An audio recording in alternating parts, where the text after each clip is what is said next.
Chapter 601. The Final Battle. The city gate was flung open, and the army flooded into the city like a burst dam, launching attacks on all the living creatures within. Meanwhile, Krat and others had established a defensive perimeter in the heart of the city, making their final stand. They had managed to snatch a brief respite. In the heart of Tasco City, various items had been piled up to form a makeshift fortress. All the orcs were gathered there, preparing to endure the final assault. At this moment, a lot of them were already filled with regret. If they had known it would come to this, they should have heeded Risa and surrendered. Though the words of the undead couldn't be fully trusted, at least they seemed to offer a chance of survival. "Hold your ground, we haven't lost yet," Krat's deep voice echoed once more. All the soldiers stayed silent, a profound stillness settling over the scene. The only noises were the anguished groans of the wounded being treated. They were all too aware that if the city walls hadn't managed to repel the undead's assault, how could this small, makeshift barricade hold back the marching undead army? On the right side of the orc army, the Shadow Moon tribe was gathered. Chieftain Lightnovel was quietly instructing his tribesmen to obey his commands during the battle. If the fortress should fall, they should not break out of their formation and stay close to him. Having finished instructing his tribesmen, Lightnovel brought a warrior that was fully armored to his side and murmured, "Don't forget our agreement. It was your father who abandoned you. I saved you." "I know, but I can't promise how it would pan out," came a female voice from beneath the helm. Before the retreat, Lightnovel had Risa and two others disguised as deceased soldiers, blending into the crowd and withdrawing here. Seeing that the course of the battle was irreversible and that the orcs' defeat was only a matter of time, Risa became Lightnovel's last hand to play. "If I and my tribesmen survive, I can promise you that the Shadow Moon tribe will welcome you as a member and will never abandon you," Lightnovel vowed earnestly. It was not uncommon for a tribe to accept people from outside tribes as members. Usually, these outsiders possessed strength or special skills that could bring benefits to the tribe. They would be given the status and the same treatment as the other tribal members by the chieftain. Great Commander Mashak had also joined the Blackstone tribe as a member because of his heroic status. Lightnovel saying such a thing now represented that if the Shadow Moon tribe were to survive, they would stand behind her. "I'll keep my promise," Risa responded calmly. "Good," Lightnovel nodded. A bustling sound of footsteps began to echo around the makeshift barricade. A large group of undead began to appear from all directions. They quickly formed another circle, trapping all the orcs in the middle.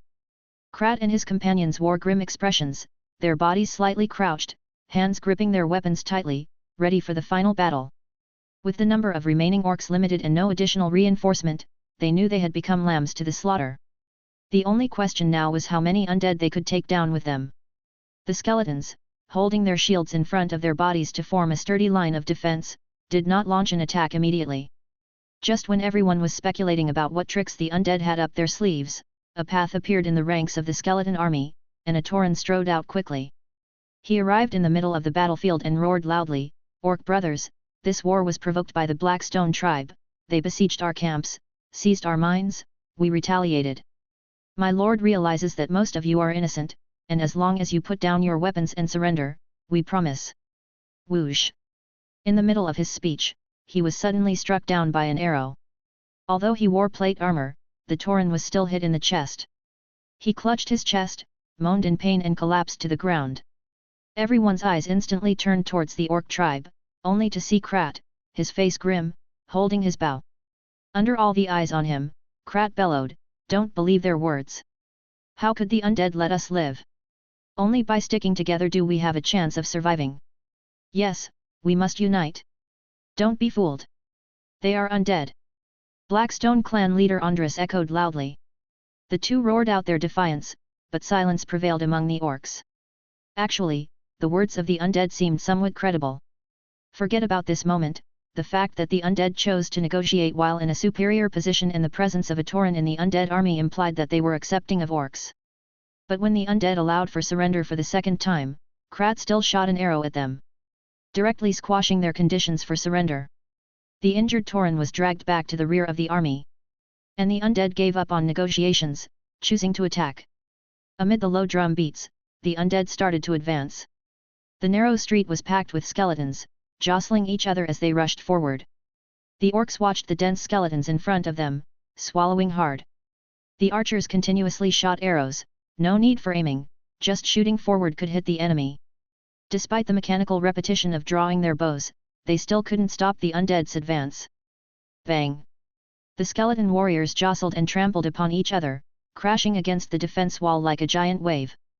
Then the soldiers behind stomped on the skeletons in front, layer upon layer directly flooding over the wall, leaping in to engage in intense combat with the orc warriors. The wall they hoped to lean on felt like a mere illusion, serving no purpose at all. And the surge of the undead was over in one sweep. It broke the formation of all the orcs. Maintain formation, be ready to fill in gaps. Krat, leading the army, shouted loudly. But they were no match for the sheer quantity of the undead. Whether they could maintain the current situation or not, their entire formation was being pushed back. Bit by bit, they retreated from the defense circle to the walls on one side, relying solely on the wall to block the enemies in front. Boom! With a loud roar, several orc warriors were sent flying. A towering skeleton hero in heavy armor emerged up front. His fists were encased in massive gloves, the shiny metal plates on them were eye-catching. Whiz! Several arrows were shot from the orc's side. The skeleton hero slightly tilted his body, easily dodging the incoming arrows. His gaze swept over Krat, who was hiding in the rear of the troops. He took a step forward and unleashed a powerful punch. A punch that seemed to hit the air, but a moment later a loud rumbling sound erupted, a fan-shaped shock wave blasted forward and several orcs were instantly sent flying. The shields they held were twisted and mangled, and the orcs spat out blood, unable to stand up again. Seeing the scene in front of him, Krat's pupil shrank. The enemy's strength had far exceeded his own. Krat didn't even get a chance to continue issuing commands before the skeleton hero's second and third punches came in quick succession. With each punch, shock waves exploded, and the well-equipped orc warriors were as feeble as infants. They were sent flying and collapsed dead by the piece.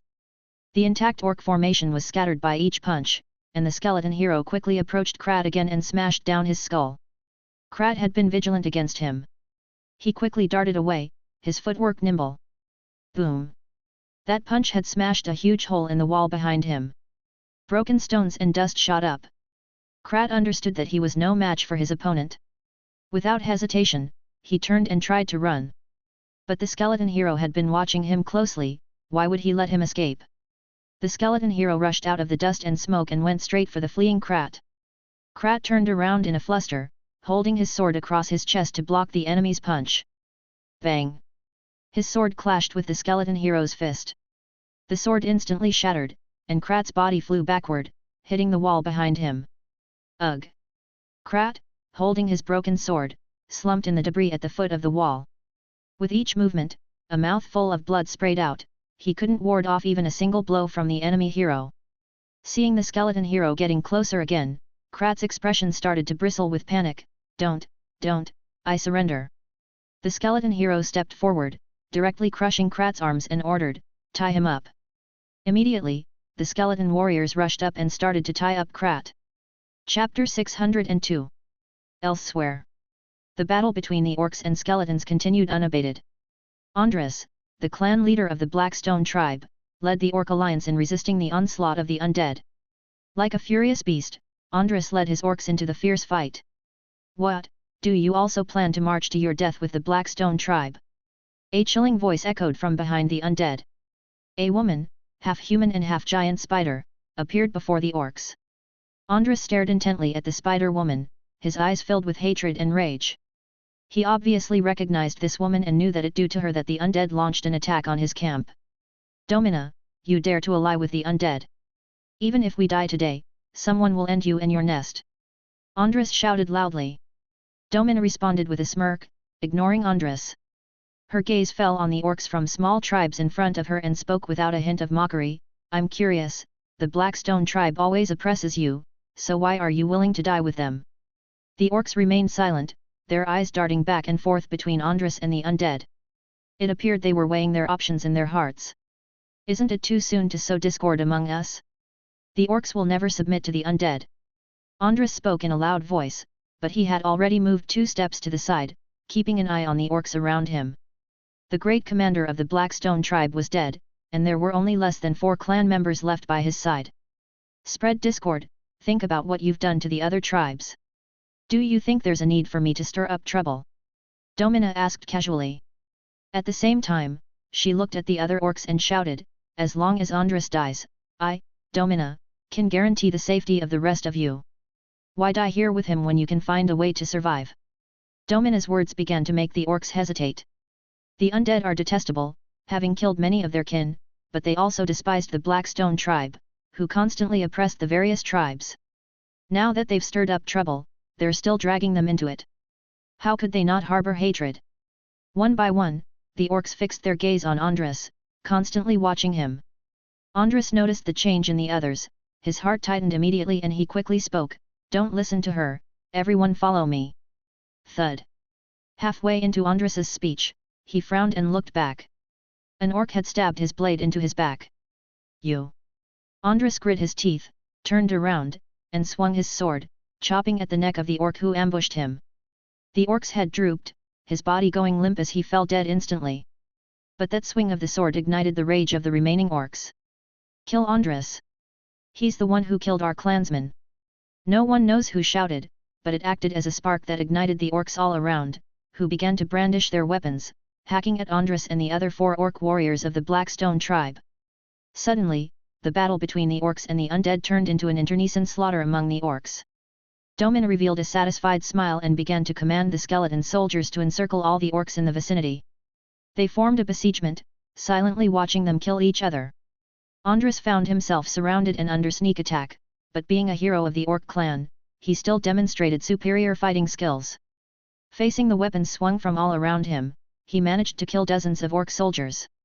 Blood soaked the ground, with bodies piled beneath his feet. "You will regret this. Do you think the undead will let you go? Ha ha ha. When the time comes, you'll know how foolish you've been." Andres, propping himself on his saber, roared loudly.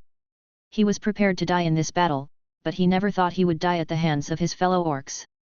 He stared defiantly at the spider woman before him, letting the blood flow down his body. He made a menacing face, like that of a wild beast. Upon hearing Andres roar, the remaining orcs retreated a few steps in fear. "What are you waiting for? Kill him!" Domina instructed once again. Thud. Thud. Thud. Several orcs marched forward, plunging their weapons into Andres's body once more. This time, Andres did not retaliate. His body gradually collapsed into a pool of blood, and he never got back up. He's dead. You promised us, you won't kill us." The orcs, looking at Domina, uttered tremulously. Domina quietly observed Andres's body. Seeing that he did not rise again, she directly ordered the skeleton soldiers, "Eliminate all the orcs who are still armed." Swoosh! The skeleton warriors on standby sprang into action, quickly advancing towards the orcs. The orcs turned pale, thinking that the spider woman had tricked them. However, there were some quick-thinking orcs who immediately dropped their weapons and urged their companions, "What are you doing? Throw away your weapons quickly, do you want to die?" Upon hearing these words, all the orcs finally understood the meaning behind Domina's words. They hurriedly discarded their weapons. And this behavior spread like a chain reaction, rapidly extending outwards. When the skeleton warriors approached, they indeed avoided the unarmed orcs and continued to look for targets still holding weapons. Chapter 603. Those previously ignored orcs were also shackled by skeleton soldiers. Off to the side, Domina paid no mind to the orc captives. As soon as the orcs opened a path, she rushed directly to the corpse of Andres. 2 sharp spider legs suddenly thrust out, piercing through the shoulder blades on both sides of his body, and hoisted it up high. "Ah!" The once dead Andres, once again let out a painful wail. "You were indeed playing dead," Domina said. Before Andres could fight back, several more legs pierced into his body like raindrops, killing him on the spot. Andres, like a man being executed, hung high in mid-air. Blood continued to flow down his body, the sight was extremely gruesome. "I cursed you, the land won't cultivate, tribes won't reproduce, and all those who attacked Blackstone." Splat! Andres was not able to finish his sentence. Domina's leg pierced through his mouth again, forcibly cutting off his words. Andres stopped breathing, his head sagging down. Domina tossed the body aside, saying, "Send the body to Scholar Nelson, everyone else, keep advancing." The body was carried away, while the skeleton army shackled the surrendered orcs. The battle still continued, with a sizable number of orcs choosing to fight till the end. However, the outcome was already decided. Tasco City Lord's Mansion. Compared to the chaos outside, it was much quieter inside the mansion. Fang Hao walked straight towards the high platform, sitting directly on the city lord's throne. Following the system prompt, he turned this place into a subjugated city. Tasco City. City level, level 11 indigenous city. Traits, gold coin tax increase of 12%, orc population growth plus 15%, livestock industry plus 20%, commerce plus 5%. Description: a city with traits can bring a variety of different boosts, accelerating the city's construction and development. Compared to Blackstone City, Tasco City had already reached level 11. Due to the difference in development direction, Tasco City was more inclined towards military development. Within the city, even though there were commercial streets, they were not as flourishing as those in human cities. The construction of the Heroes' Altar and Merit Training Ground within the city made it the only place in the vicinity where heroes could be resurrected and advanced. Gradually, it became the leader of surrounding village tribes. But relatively speaking, Tasco City served a large purpose. Its inherent nature could easily make it the main city in this area. After reviewing the attributes of Tasco City, Meatfist and Domina and others also walked in large strides. Behind the heroes were skeleton soldiers and some prisoners. Upon entering the hall, Meatfist spoke loudly, "My lord, the enemy has also given up resistance. The clan leader and the great commander of the Blackstone tribe have fallen in battle. Nearly 10,000 orcs have chosen to surrender. We have arranged for our troops to continue searching throughout the city, seeking out hidden enemies." Then Meatfist continued, "The city lord of Tasco City, Krat, and the clan leader of the Shadow Moon tribe, Lightnovel, have chosen to surrender. We also found Risa and 2 others among the troops of the Shadow Moon tribe." Behind Meatfist, there were some prisoners escorted by skeleton warriors. Upon closer inspection, one could identify Risa and 2 other orcs who had been sent to persuade us to surrender, all of them dressed in Orcish attire. Swiftblade Krat, Purple Tier 8. Toxic Crow Lightnovel, Blue Tier 6. Fang Hao looked down and saw the names and attributes of the 2 heroes. As the city lord of Tasco City, Krat had reached the attributes of Purple Tier 8, 1 tier higher than the Blackstone tribe's clan leader. Lightnovel of the Shadow Moon tribe, however, only had blue attributes. And the prefix Toxic Crow didn't seem like that of a combat hero. Before Fang Hao could inquire, Toxic Crow Lightnovel took the initiative to speak, "Honorable Undead Lord, it was merely due to the circumstances that the Shadow Moon tribe became your enemy. However, we certainly did not have any intention of waging war against you.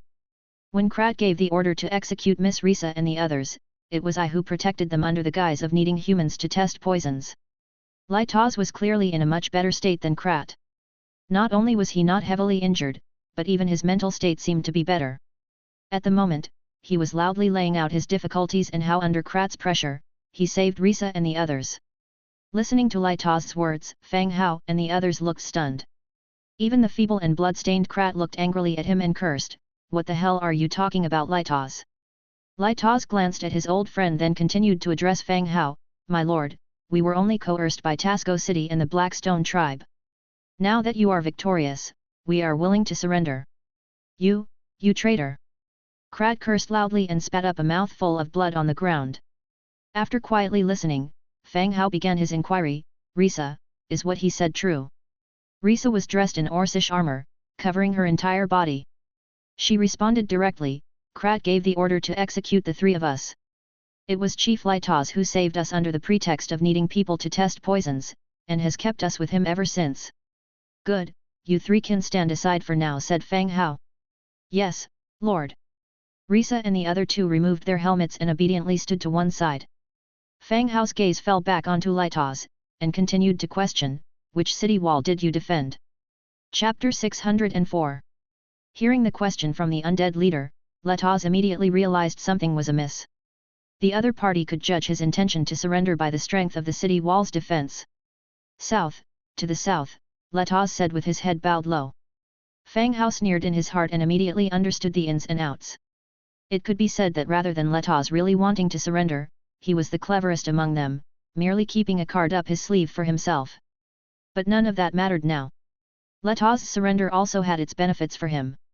"Fine, I'll accept your surrender, Lightnovel, and the surrender of the Shadow Moon tribe as well," Fang Hao said directly. Lightnovel, who thought he was defeated, was thrilled in an instant. Thank you, sir, thank you greatly, Letaz hurriedly said. Having dealt with Letaz's situation, Fang Hao turned his gaze back to Krat, whose condition wasn't good at all. His iron armor was twisted and deformed. His whole body, like a blood man, was entirely stained red. Collapse on the ground, vomit fresh blood from his mouth non-stop. It was clear that he'd suffered severe injuries. Krat, is there anything else you want to say? Fang Hao continued to ask. Krat glared at Letaz, then looked back at Fang Hao and said, Lord of the Undead, I am also willing to surrender. Please give me a chance. Oh? Do you have any reason? Fang Hao asked curiously. Like Letaz, I was confused by the Blackstone tribe. I mistakenly believed that you are an invader attacking the orcs. Now I am willing to surrender, Krat said through gritted teeth. Is that all there is? Fang Hao asked further. Fang Hao had given him 2 chances to surrender. The first time he chose to execute Risa. The second time he almost killed the Tauren who urged him to surrender. If Fang Hao let him go now, it would be unfair to the subordinates who had persuaded him to surrender twice. I can do many things for you. Please spare me, Krat begged loudly. But Fang Hao was still unmoved. He calmly said, bring him out and behead him. Send the corpse over to Scholar Nelson. Hearing Fang Hao's command, 2 Tauren soldiers came in, dragged Krat away and left. In the hall, Letaz turned somewhat pale as he watched Krat being dragged away. Krat was just dragged away and executed. He was relieved at his decision. If it weren't for Risa, he would have ended up the same way as Krat. All of them, as heroes, were bound to the hero altar of Tasco City. The city was now occupied by others. Once they died, there was no way for them to resurrect. If they died then, their death would be real. With the hall quiet again, Fang Hao opened the Book of Lords and handed a blue hero contract to Letaz. The latter took it and understood what Fang Hao meant after looking at the contract. With little hesitation, he slid his fingers and signed the contract. A radiance emerged from the hero contract and fused into Letaz's body. This signified the agreement between the two. Toxic Crow Letaz currently has a loyalty level of 42. Gazing at the system prompt, his loyalty isn't high, but it was understandable. A captive's loyalty wouldn't be too high. Domina, Letaz, Risa, you 3 are in charge of recruiting the remaining orcs in the city. Guarantee their safety if they surrender, execute those who insist on resisting. Fang Hao issued the latest order to the 3. Yes, my lord.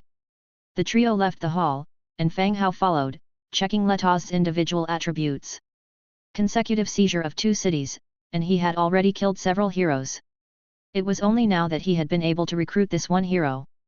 The Toxic Crow's ability to test poison sparked interest in him. Toxic Crow Letaz, Blue 6 tier. Chapter 605. Toxic Crow Letaz, Blue Grade 6. Faction, Orc. Template, Blue. Racial characteristics, Living Creature, Tough, Poison Resistance. Legion Talent, Jungle Walker, Infantry Commander. Skills, Toxic Flying Knives, Plague Swarm, Toxic Potion, Corrosive Cloud. Innate Skills, Advanced Tactical Mastery, Advanced Herbalism Mastery, Advanced Potion Making. Toughness, decreases the duration of stun effects by 15%. Poison Resistance, frequent contact with herbs has made the body immune to most toxins. Jungle Walker, the army led by this unit travels at regular speed on forest paths and mountain roads without being affected by the terrain. Infantry Commander, the infantry led by this unit has an attack power increase of 5%. Toxic Flying Knives, active, shoots a flying knife coated with deadly poison. If it hits an enemy, it can poison the target, and the effect of the poison depends on the target's constitution. Plague Swarm, active, releases a swarm of toxic bees to attack the enemy. Toxic Potion, active, throws various prepared poisons, causing toxic damage to enemies within range. Corrosive Cloud, active, acid rain falls heavily, causing sustained toxic damage to enemies within range for 3 minutes. Description: the tribe has produced an oddity. He is not physically strong, but always relies on his wit to obtain prey and harvest. When he grows up, he remains thin and weak, but through his extensive knowledge of herbs and crude magic, he takes on the responsibility of protecting the tribe. Letaz's physical appearance is obviously a bit special in this race of muscular men. Thin and tall, his skin also reveals a rather unhealthy grayish-white color. His skills are all related to poison and poisoning. These skills can be useful against living creatures, but their target for war is a group of undead, so the poison is of no use at all. Therefore, in previous battles, the hero, Letaz, did not show much capability.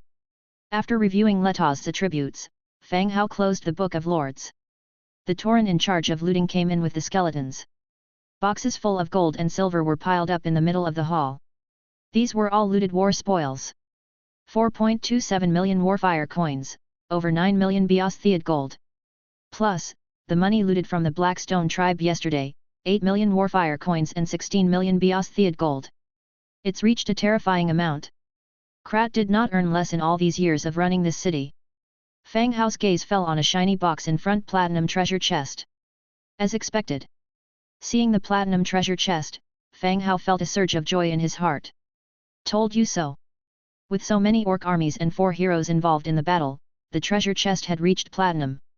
He silently prayed a few times, and opened the treasure chest directly.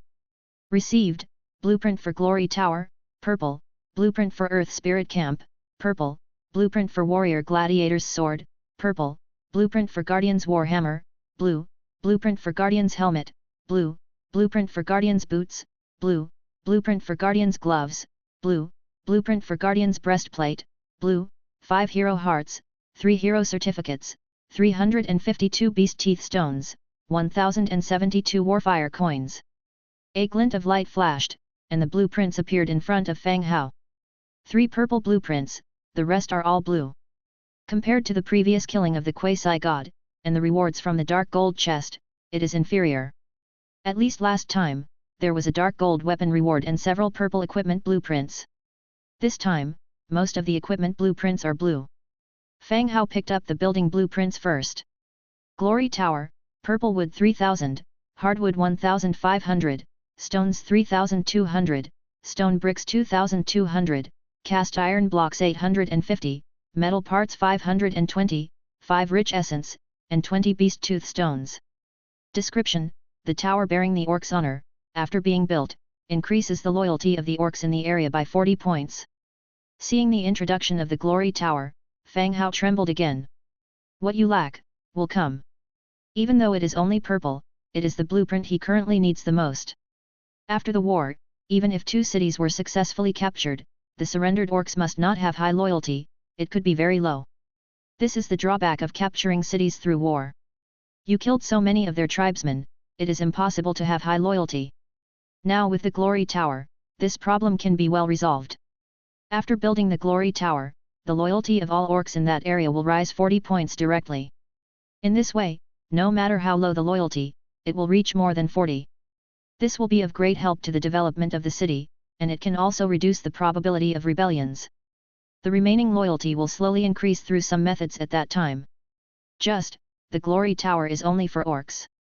If there was no racial restriction, it would have been better. The first blueprint is a good start. Storing away the blueprint, he continued to check the second purple blueprint.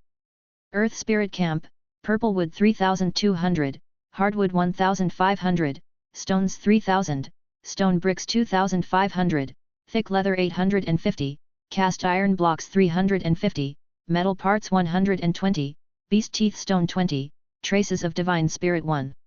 Description: Earth Spirit Maidens, who have undergone special training, always exhibit unexpected abilities in battle. Chapter 606. Earth Spirit Camp should be a blueprint for a troop-type building.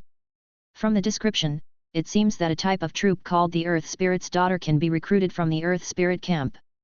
Last time, the purple quality Lionheart Knight training camp I acquired allowed me to recruit 8th tier troops.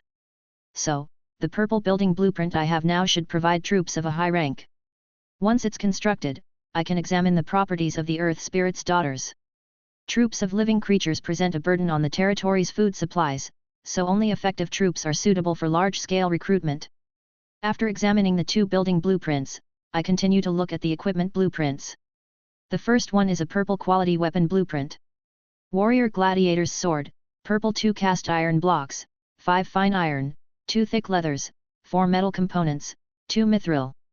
Description: sharply bloodthirsty, it brings the warrior to the winner's throne. A purple quality single-handed sword blueprint is just the weapon Fang Hao needs. The single-handed sword is a common weapon, many heroes in the territory are good at using it, including Fang Hao and Rolina, whose main offensive method is spells. They also wear single-handed swords for self-defense against sudden close-range attacks.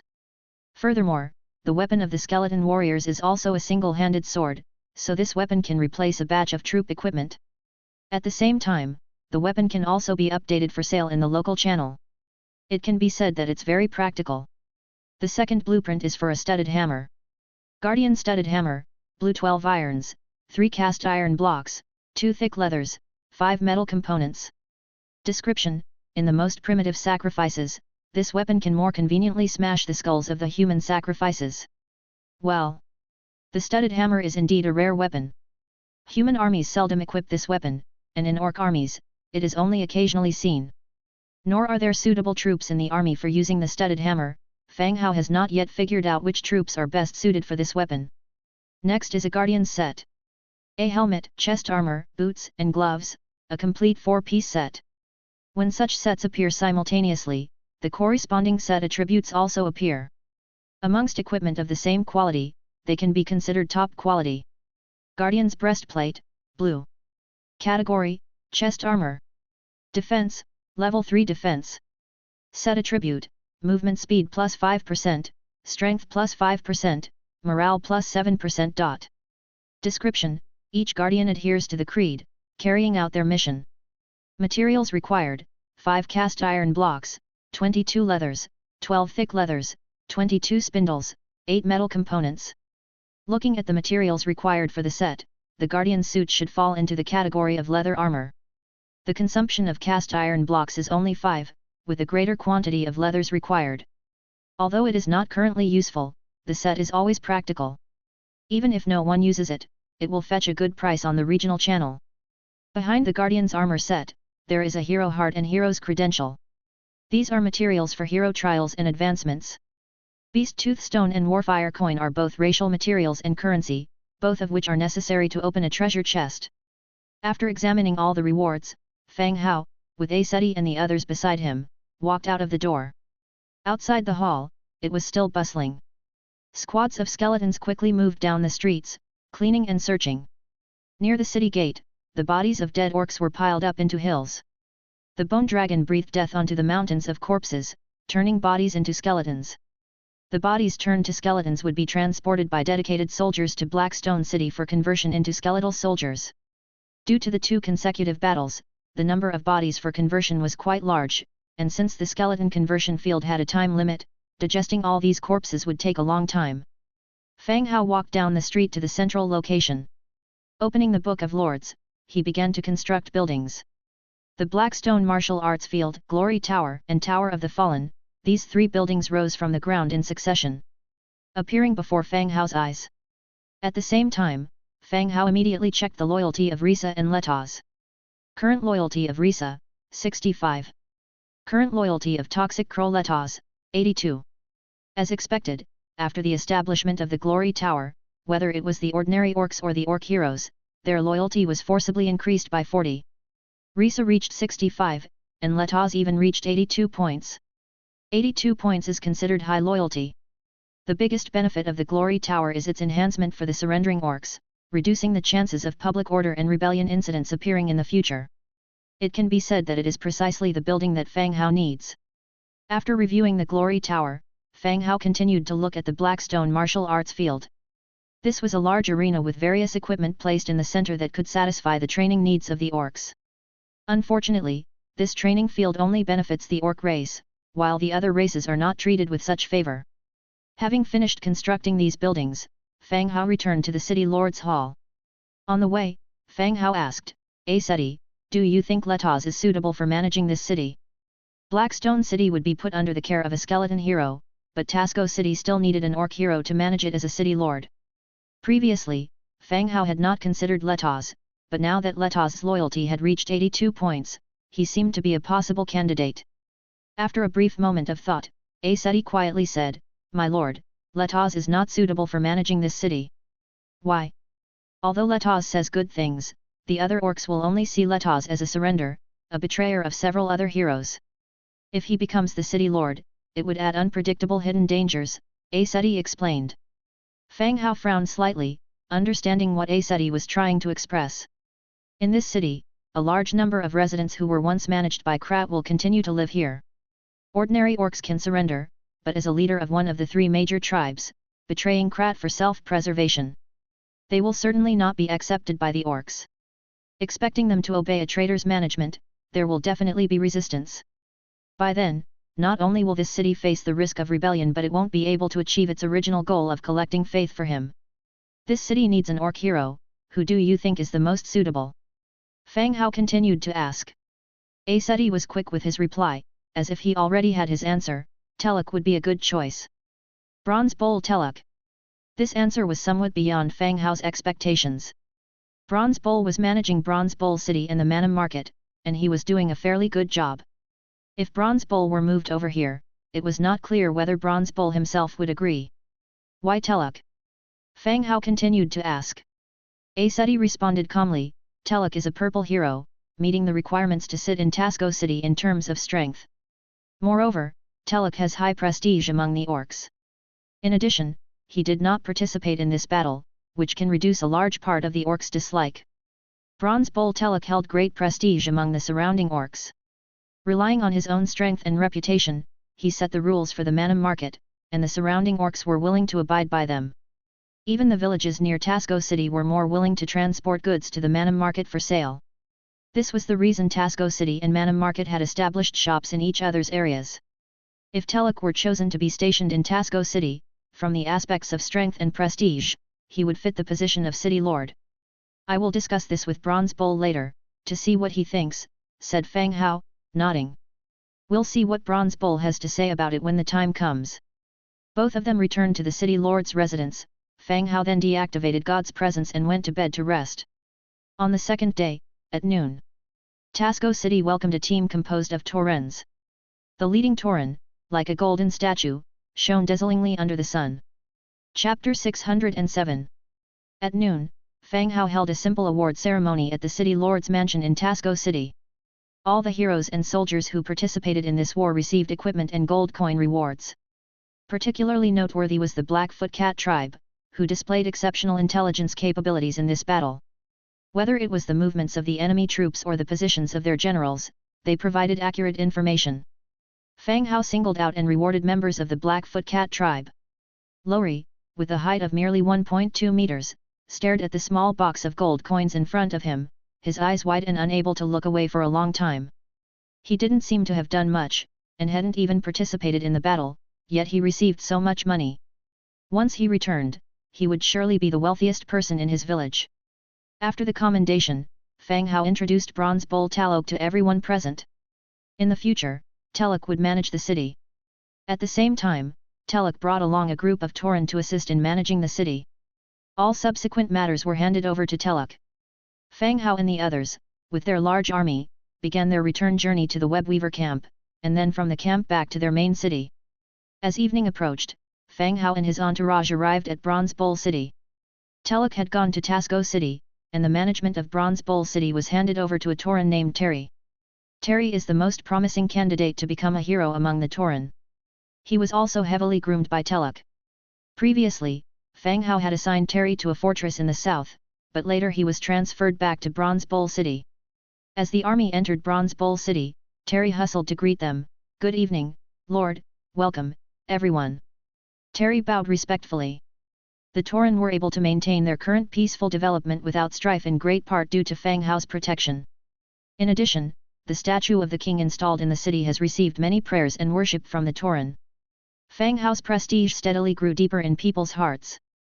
Teluk has left this place in your hands. Don't let him down. Fang Hao patted Terry's sturdy arm. I won't let you or the clan leader down, Terry promptly assured. Fang Hao nodded with a smile. Good, I need to build 2 buildings here and recruit some soldiers. Yes, my lord, Terry replied. Fang Hao, leading the group, walked straight to a side area. He needed to establish 2 buildings in Bronze Bowl City, specifically the Blackstone Martial Arts Field and the Earth Spirit Camp. He opened the Book of Lords, found the blueprint, and directly chose to construct. In a flash of light, the Blackstone Martial Arts Field appeared before everyone. This is the Blackstone Martial Arts Field. Training here can improve efficiency. Especially for you, Terry. You should work hard daily so that you can become a hero sooner. Fang Hao said to Terry. Terry had already reached Tier 9, and with one more advancement, he could undertake the hero trial. For an orc tribe to have 2 heroes was a rare occurrence. I will do my best, my lord, Terry immediately responded. After the martial arts field was constructed, Fang Hao continued to build the Earth Spirit Camp. As Tasco City was still being replanned and was a certain distance away from Fang Hao's location, the Earth Spirit Camp was not built in Tasco City. He planned to recruit in Bronze Bowl City and check the attributes of the soldiers. He took a few people to the military district of Bronze Bowl City, picked an empty spot, and confirmed to build. A purple light appeared, giving off a faint glow. When the light dissipated, the building appeared before the people. A massive building appeared before them, in the center of which stood an ancient stone pillar. The stone pillar was covered with various intricate patterns, resembling a ceremonial place. Earth Spirit Training Ground. Category: Orc Building. Recruitment: Earth Spirit Maiden. Earth Spirit Maiden, 8 Beast Tooth, 50 Food, 3 Battle Marks. Description: Earth Spirit Maidens hold a decisive status in the tribe, enabling the tribe's warriors to showcase greater strength. The name of the recruit is simple: the recruit from the Earth Spirit Camp is called the Earth Spirit Maiden. But why was there no Earth Spirit Male? Without giving it too much thought and having sufficient materials, Fang Hao directly began recruiting.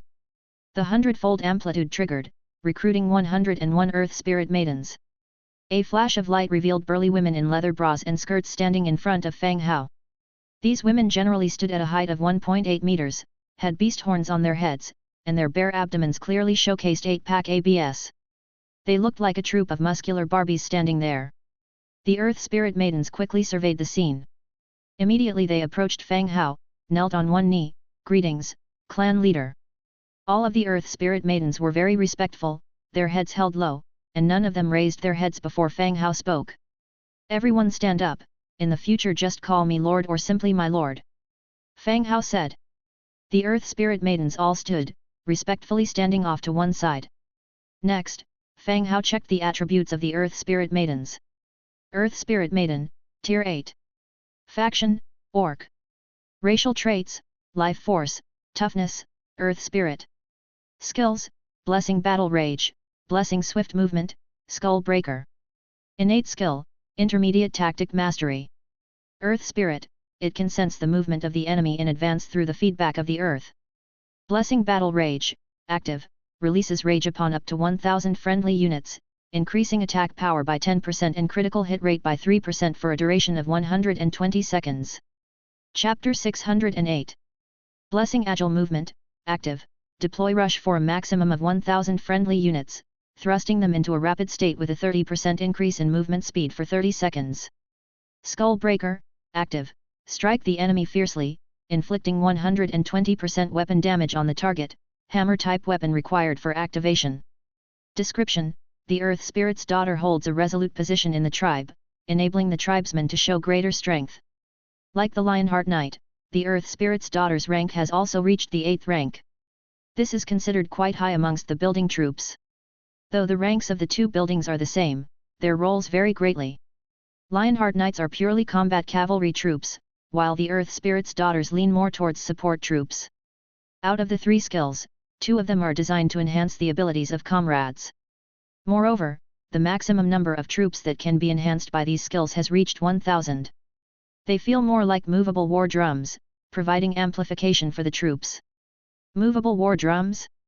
Upon thinking of this, Fang Hao suddenly realized the special purpose of the Earth Spirit's daughters.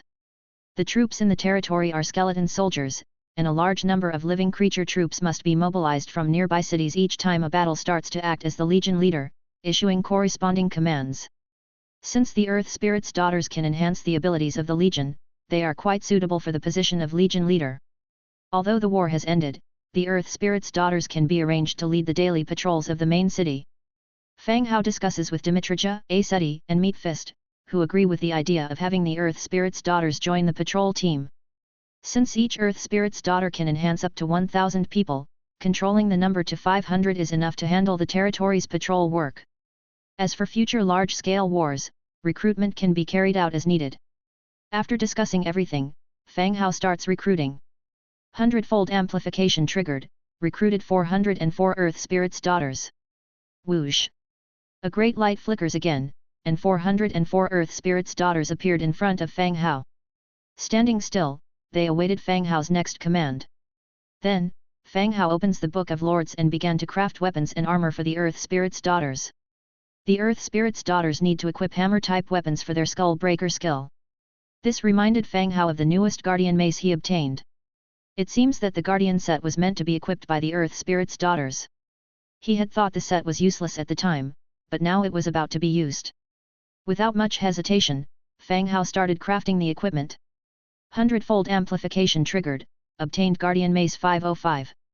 Hundredfold Amplification triggered, obtained Guardian Chest Plate 505. Hundredfold Amplification triggered, obtained Guardian Gloves 505. Hundredfold Amplification triggered, obtained. Hundredfold. Beams of light appeared again, heaps of crafted Guardian gear piled up all over the open space. Okay, everyone put on the equipment first.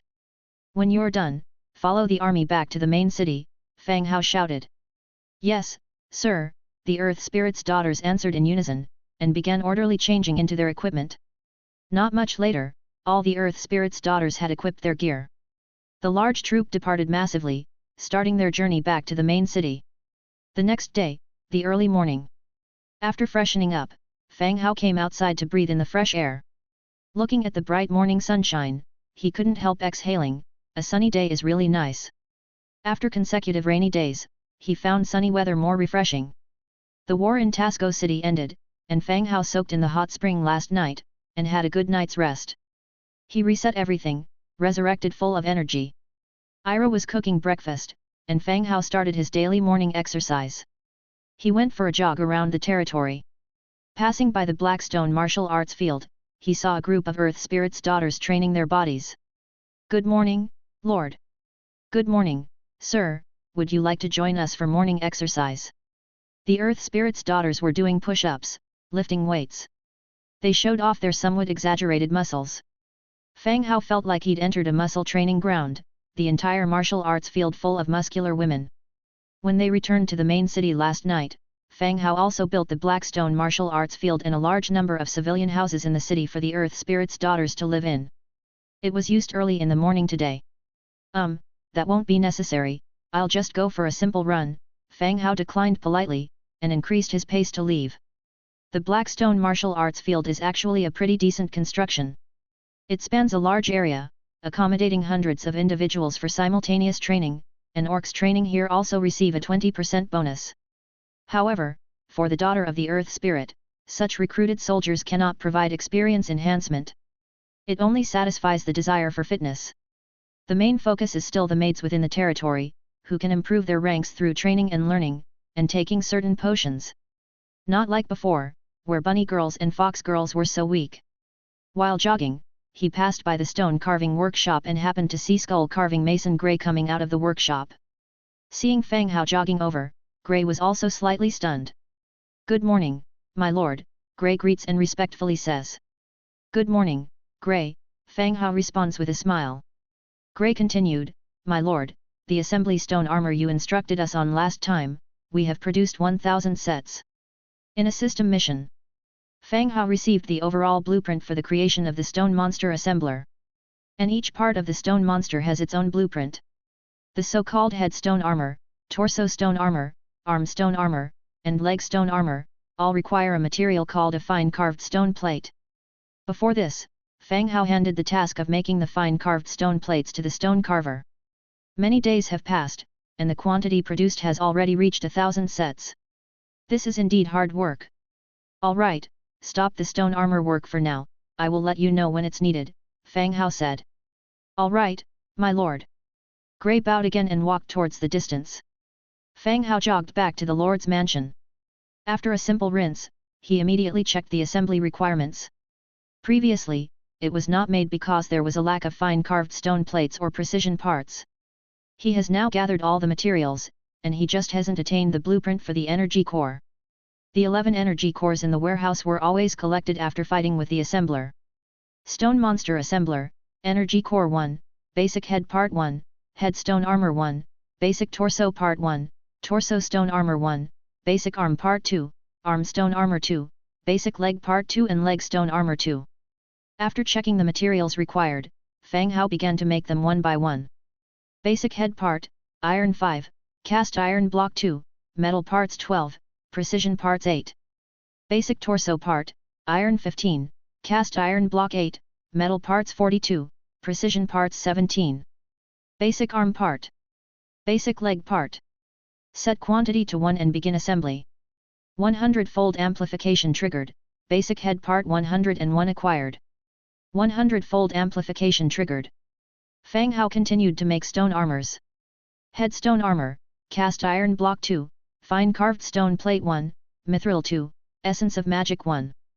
Torso Stone Armor, Cast Iron Block 18, Fine Carved Stone Plate 8, Mithril 10, Essence of Magic 5.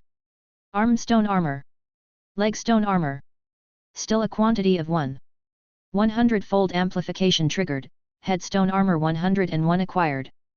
100-fold amplification triggered, Torso Stone Armor 101 acquired. 100-fold amplification triggered. Assembler parts fell from the sky one after another. Heads, bodies, limbs, it seemed like a recycling station for assembler machines, where various parts piled up into a small hill.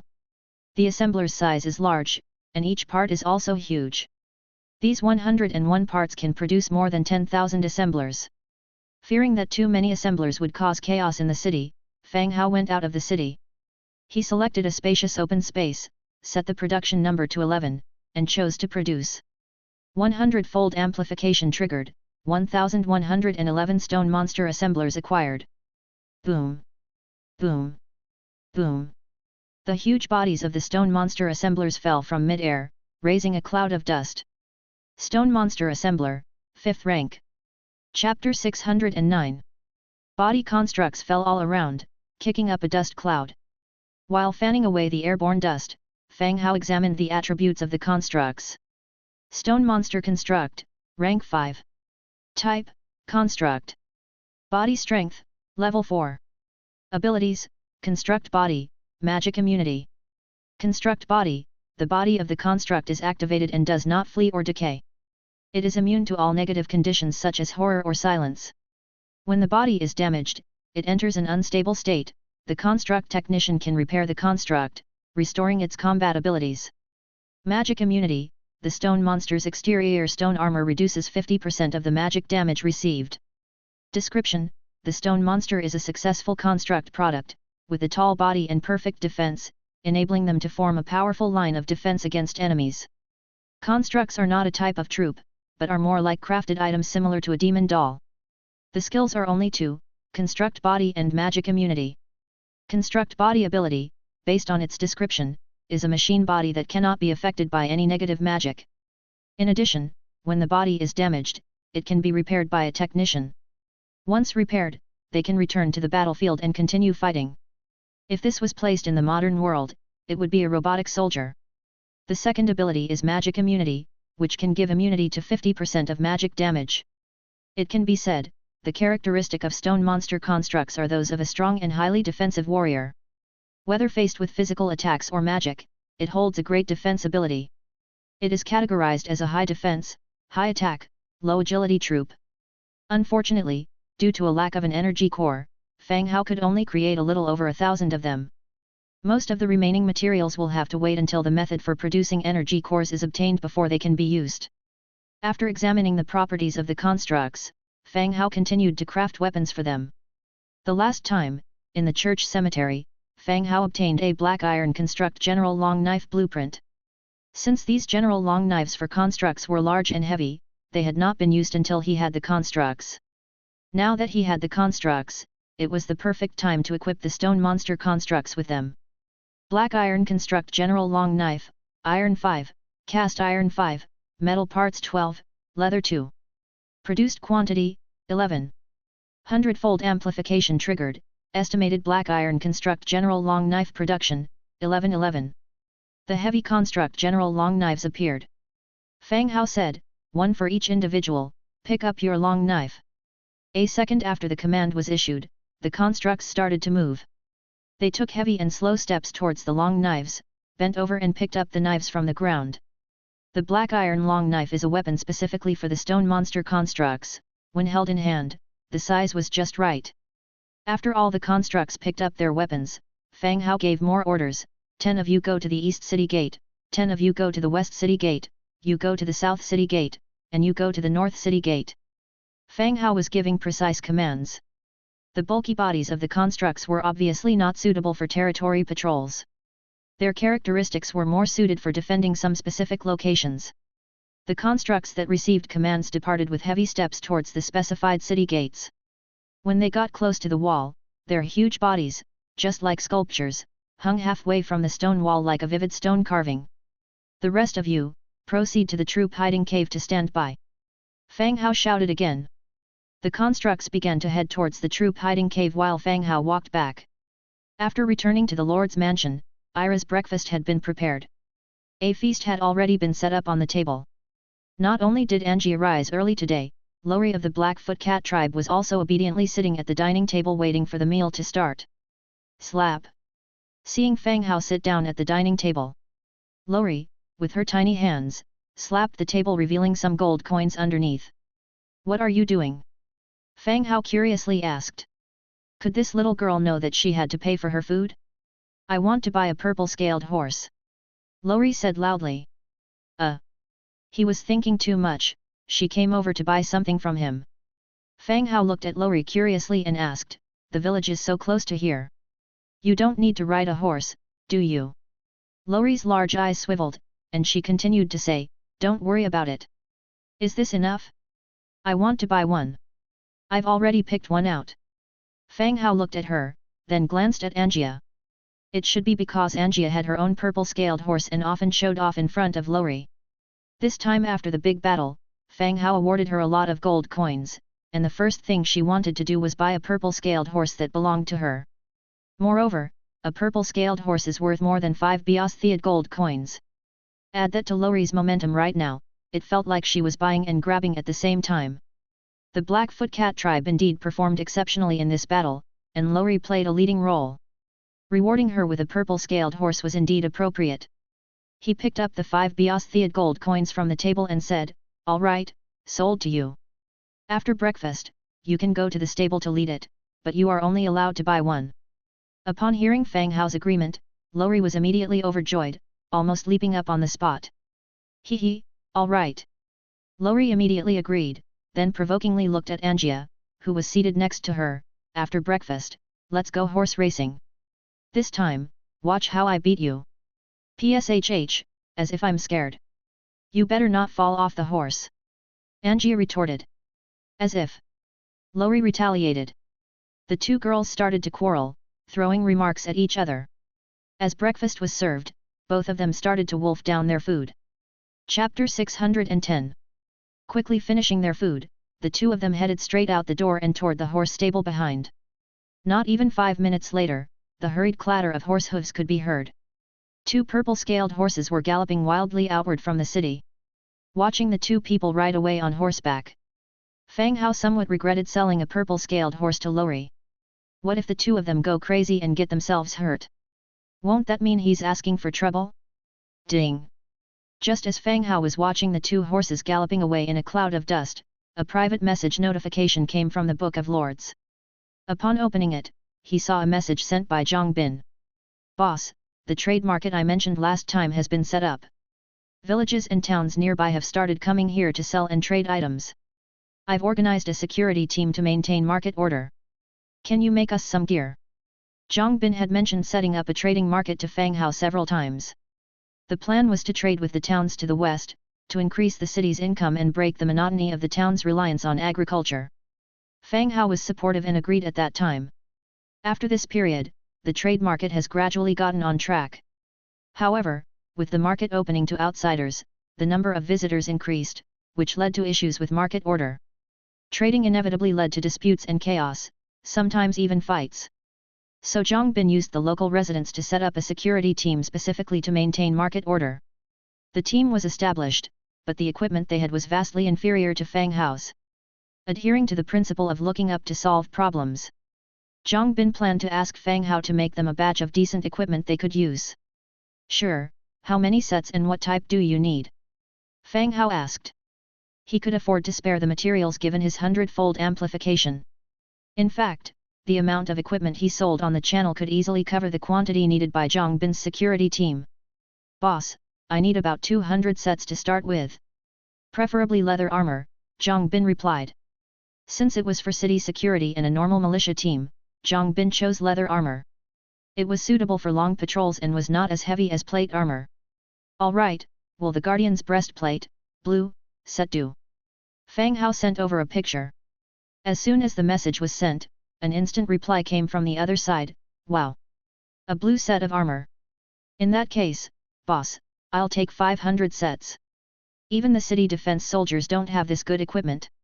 Okay, I'll make them for you, replied Fang Hao.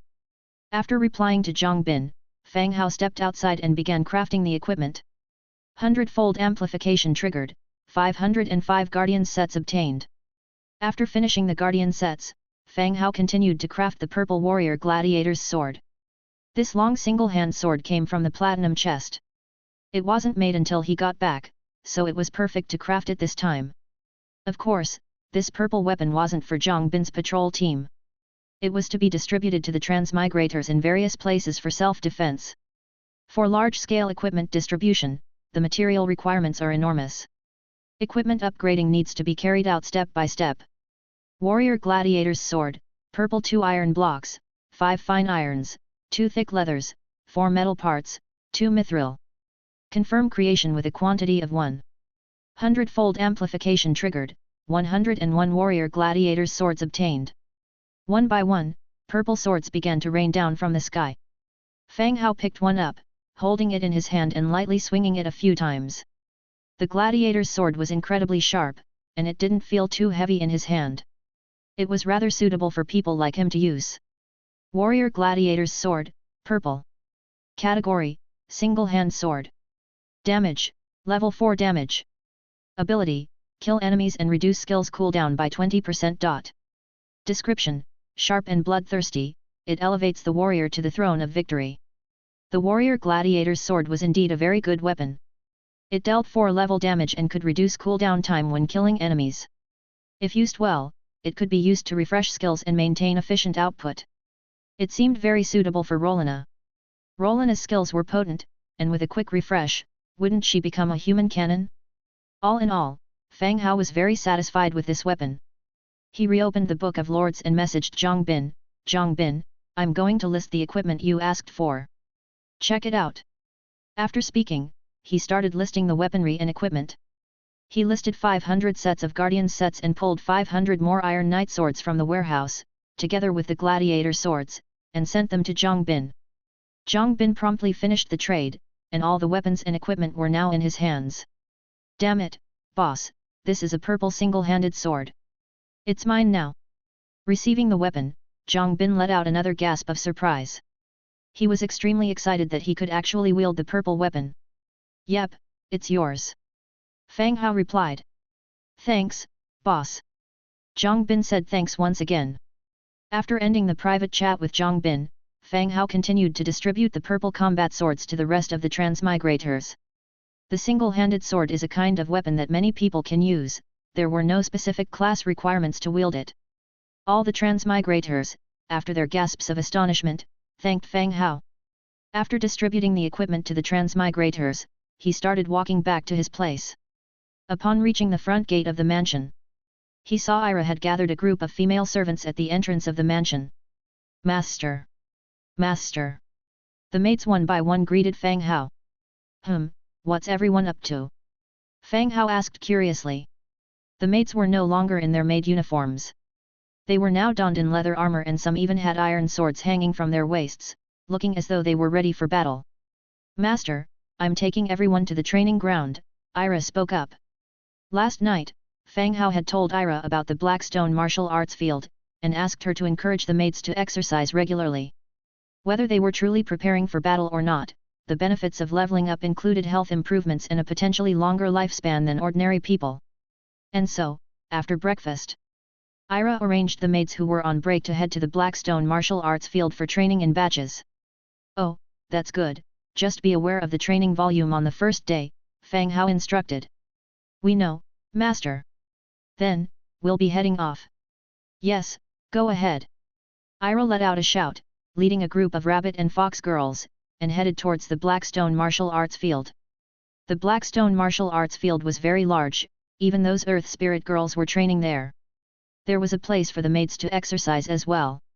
Just as long as they don't grow muscles like the earth spirit girls, that would honestly be a bit scary.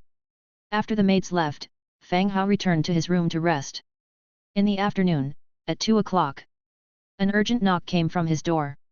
Before Fang Hao could respond, he heard the voice of a maid.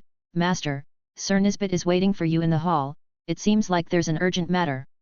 Fang Hao was taken aback, he immediately closed the book on the table and replied, all right, I'll go down immediately.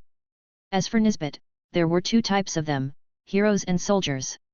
The Nisbet soldiers had attacked Tasco City with Fang Hao. The hero Nisbet, led by Nisbet, rode the bone dragon to hunt down the fleeing red dragon.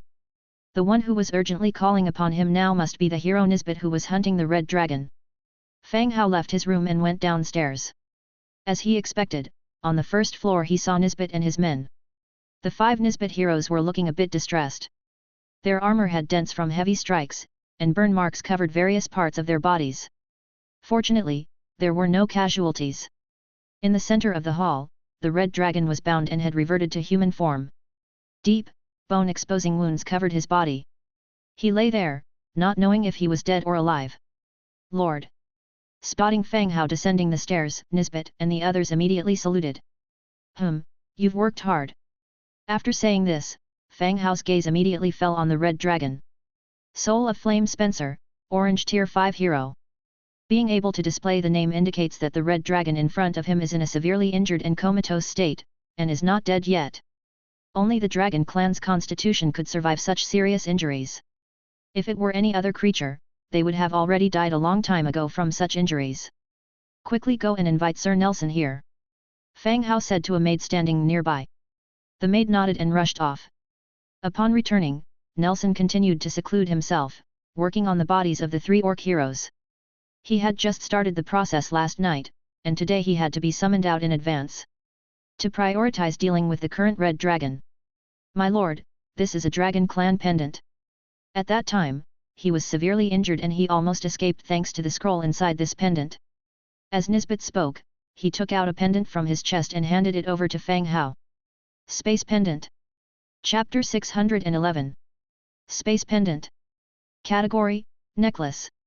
Ability, Magic Space, 3 cubic. Description, a miniature magic space created using spatial magic that allows for the storage of items at any time. An artifact with a magic space is considered exceptionally rare. Even within the Trade Alliance, no spatial artifacts have been sold, each one is extremely precious. Their value surpasses even that of some orange-grade artifacts. The function of the space necklace is similar to the function of my demon space. It contains a magic space for the convenient storage of items by its wearer. It appears that in this world, these spatial spells have been applied to various accessories. A thought crossed my mind, and my consciousness immediately entered the pendant. What followed was the sight of a large amount of gold and silver jewelry, potions, scrolls, and dragon crystals pouring out. In the center of the hall, they piled up into a small mountain. The dragon clan really is wealthy. There are so many good things stored in this space. Just as Fang Hao marveled at the wealth of the dragon clan, the red dragon in front of him stirred slightly. Such a slight movement immediately made everyone on the scene tense up. Nisbet stepped forward to pin the red dragon's body tightly to the ground. Another one raised his battle axe and aimed it at the red dragon's skull, ready to chop it off at any sign of danger. The red dragon was conscious, but his wounds were severe. He didn't even have the strength to struggle. Yet, even in this state, the red dragon managed to lift its head and gaze coldly at Fang Hao in front of him. Human, if you don't wish to incur the dragon clan's revenge, you better let me go immediately. Otherwise, the dragon clan's army will flatten your city again, said Red Dragon Spencer in a deep voice. Despite being a prisoner, the red dragon's tone was still stiff and arrogant. While he wasn't sure why humans were cooperating with the undead. Considering the fear humans had for the dragon clan, a slight threat from him would make them release him instantly. Once he escaped, he would lead his clan to burn away all the undead that had gravely wounded him. Fang Hao looked at the pathetic Spencer below and said coldly, "You almost killed me on the battlefield.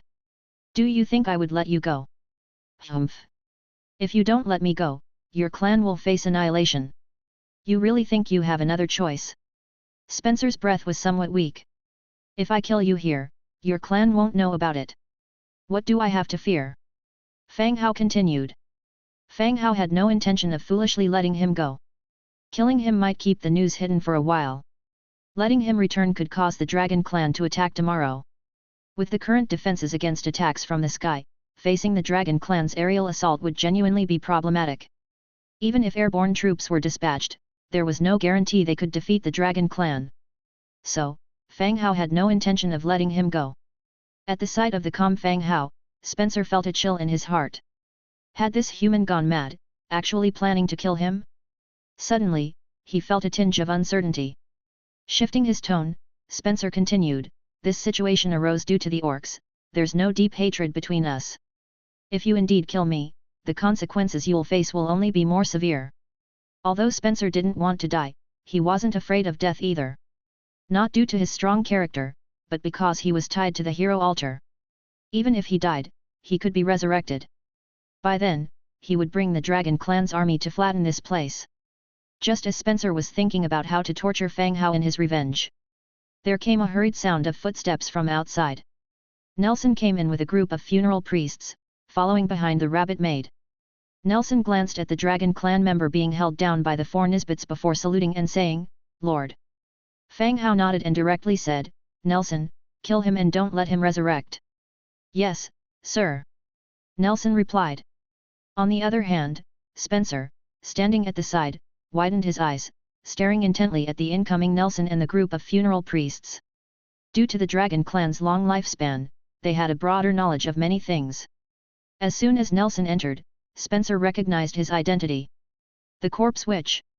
A class not adept at combat but held the second highest position in the Undead Clan due to mastering the conversion ritual and secrets. They also possessed the ability to trap the souls of living creatures and prevent heroes from resurrecting. Fearful to all hero forces. Seeing the presence of a Corpse Witch here, Spencer could no longer stay calm.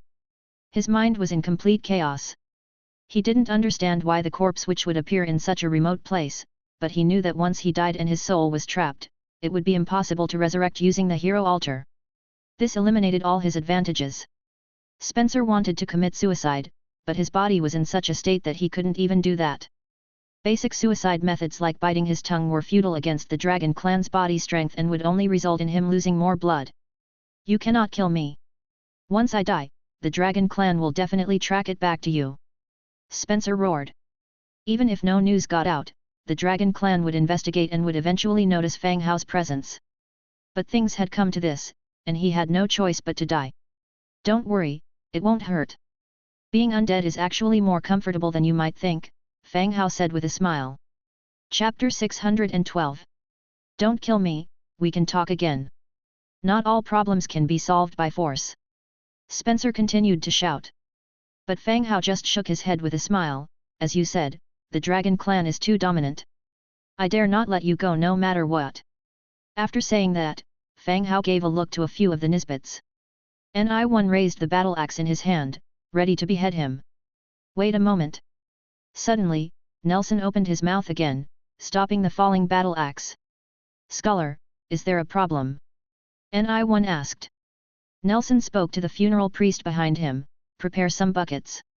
The blood of the Dragon Clan is a good alchemy material, which can be sold at a high price in the trade alliance." Pfft. Upon hearing Nelson's words, Spencer spewed out a mouthful of blood. He fainted right away. The proud and mighty Dragon Clan, how could they handle such humiliation? Lowly humans and undead, deliberating in front of him which parts of a Dragon Clan member's body are worth money. The unconscious Spencer was dragged away. On an empty ground, Nelson fed him a potion, causing Spencer to transform into the form of the Dragon Clan. Without hesitation, Ni-1 lifted his battle axe and decapitated Spencer. Blood poured out like a fountain, flowing into the empty buckets prepared earlier. At the same time, Nelson began to organize manpower to peel and clean the corpse, while the funeral priest had already prepared the array ceremony to trap his soul. The Dragon Clan members' bodies are valuable with dragon blood, dragon scales, and dragon tendons, all of which are precious materials. They can be utilized for alchemy, forging, and many other uses. Because the dragon clan is so powerful, no one dares to sell these things openly. However, in some grey markets, materials and organs from the dragon clan can fetch quite a large sum, even astronomical prices. Therefore, all races have heard of, but never really seen, such a profession as dragon slayer. As for these things Fang Hao doesn't quite understand, it was all left to Nelson to handle. What he needed to do was simple. To develop enough strength to resist the dragon clan before they discovered that Spencer was killed by him, in preparation for the dragon clan's subsequent retaliation.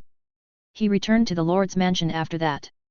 When he opened the Book of Lords, he published some purchasing information. Purchasing blueprints that can defend against air units, the price can be negotiated. But there's very few of air units themselves, therefore effective ground-to-air defenses are equally scarce. Soon after the message was sent, there was an intense discussion in the channel, with all sorts of weird and wonderful ideas being proposed. But those methods, while possibly useful against common air units, would probably struggle against the dragon clan. Fang Hao asked everyone to help him stay alert, and he also instructed the skeleton merchant Dejin to keep an eye out for relevant blueprints for sale in the trade alliance. Time passes quickly. In a blink of an eye, 3 days had passed. During this time, Fang Hao reassessed and adjusted the defense of the skeleton hero. Blackstone was transferred from Dongjiao to the Orcs' Blackstone City. Meanwhile, Heavy Arrow and Fire Blade from Frostwind Fortress were also recalled to the main city, along with the rest of the heroes responsible for the safety of the main city. Today, just after he woke up in the morning, Fang Hao received a message from Rebecca. After breakfast, he called Dimitrija and Aseti, cast the demon teleportation, and went straight to Lyss City. In the next second, the three of them appeared directly in the hall of the city lord's mansion. Seeing as there was no one in the hall, their arrival didn't catch anyone's attention. He stopped a passing maid and asked, "Where's Rebecca?" The maid looked at the three men in front of her in a daze, frowning at them. "Sir, who are you?" "I am Fang Hao, the city lord of Lyss City." Fang Hao introduced himself again. Well, he hadn't been here in over a month and nobody here recognized him. The maid scrutinized the young man in front of her, trying to verify his identity. As soon as she confirmed that he is indeed the city lord, she replied respectfully, "City lord, my lady is practicing her swordsmanship in the garden." "Sword practice?" "Yes, my lady practices sword every morning now," the maid continued. It seems that after the attempted assassination by Aubrey, Rebecca decided to do some training herself. "Take me there," Fang Hao continued. "Certainly, my lord," the maid put down what she was doing and began to lead the way. He followed her out of the city lord's mansion. They walked along the flower-filled corridor and arrived at the back garden. From a distance, he saw Rebecca wearing tight leather armor, outlining her voluptuous, imposing curves. Her long hair was tied up in the back, and she was unceasingly swinging a single-handed sword, executing various offensive moves.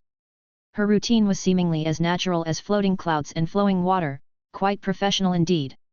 When Fang Hao approached the garden, he went in alone. Dimitrija and Aseti did not follow him in, but waited outside the garden. At the sound of footsteps, Rebecca stopped her routine, and when she saw Fang Hao, a smile appeared on her face. Sheathing her sword, she asked, "When did you get here?" "I just got here not too long ago. What made you take up sword practice?" Fang Hao asked with a smile.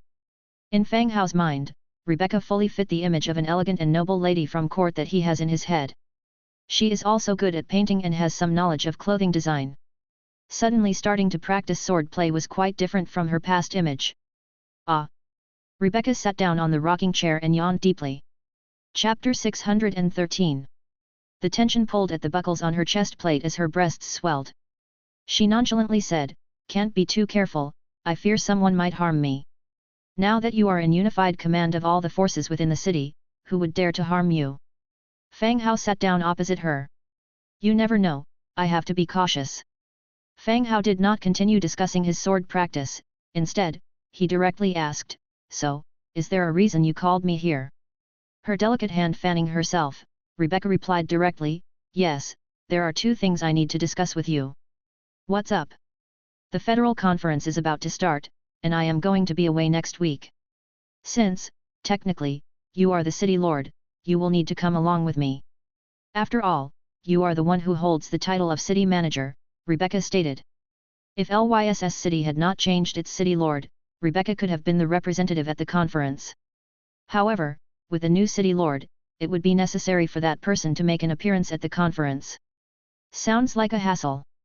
Not really, it's mostly a ceremonial requirement. You won't need to worry about anything else. Rebecca reassured him. He thought about it and finally concluded that it didn't seem to be a big deal.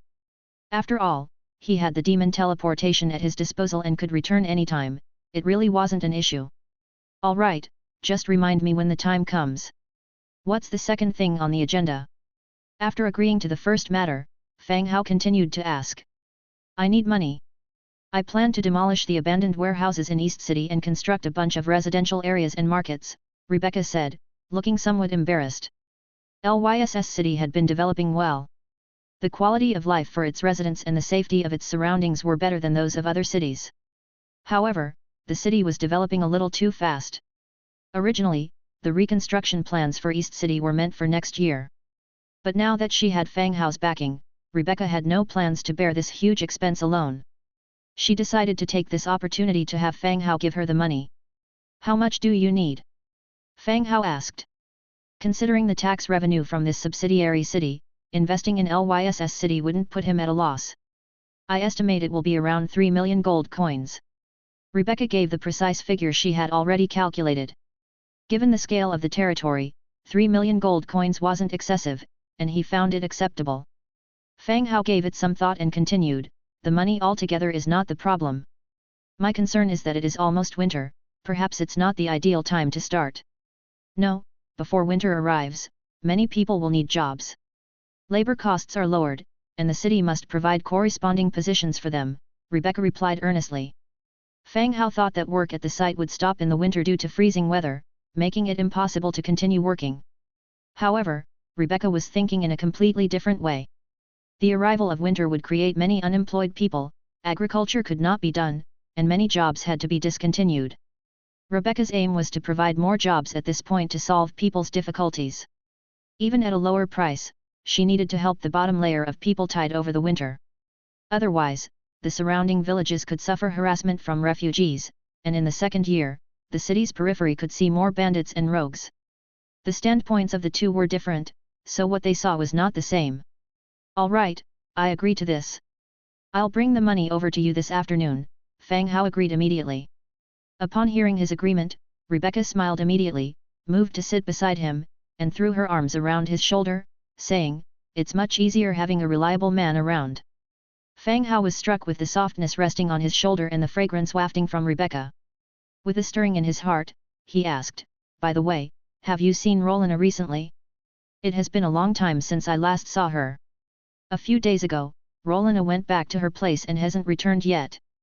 Are you looking for her? Rebecca asked, rising again to return to her rocking chair. No, just asking, replied Fang Hao.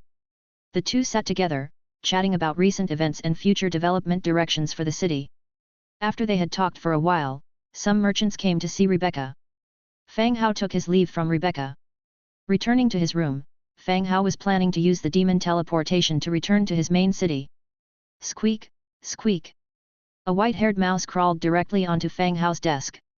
It held a folded piece of paper in its hands, its large eyes staring straight at him. Chapter 614. Cranial Rat. The cranial rat sure is well informed. He had used transportation magic to get here this morning, and by midday, the cranial rat had already got his message. And it had sent some new intelligence. Fang Hao took the card from the paw of the cranial rat and looked at the information on it. It listed two pieces of information. One was about the Swords of Absolution, and the other was a purchase order from the cranial rat. The Swords of Absolution, items necessary for Little Yu's level advancement. Each time she obtained the swords, Little Yu's level and strength would significantly increase. It could be said that of all the heroes Fang Hao had known, this was the most bizarre way for advancement. Rather than increasing power by collecting items, it was more about restoring her former strength through these items. This made Fang Hao curious about the limit of Little Yu's potential.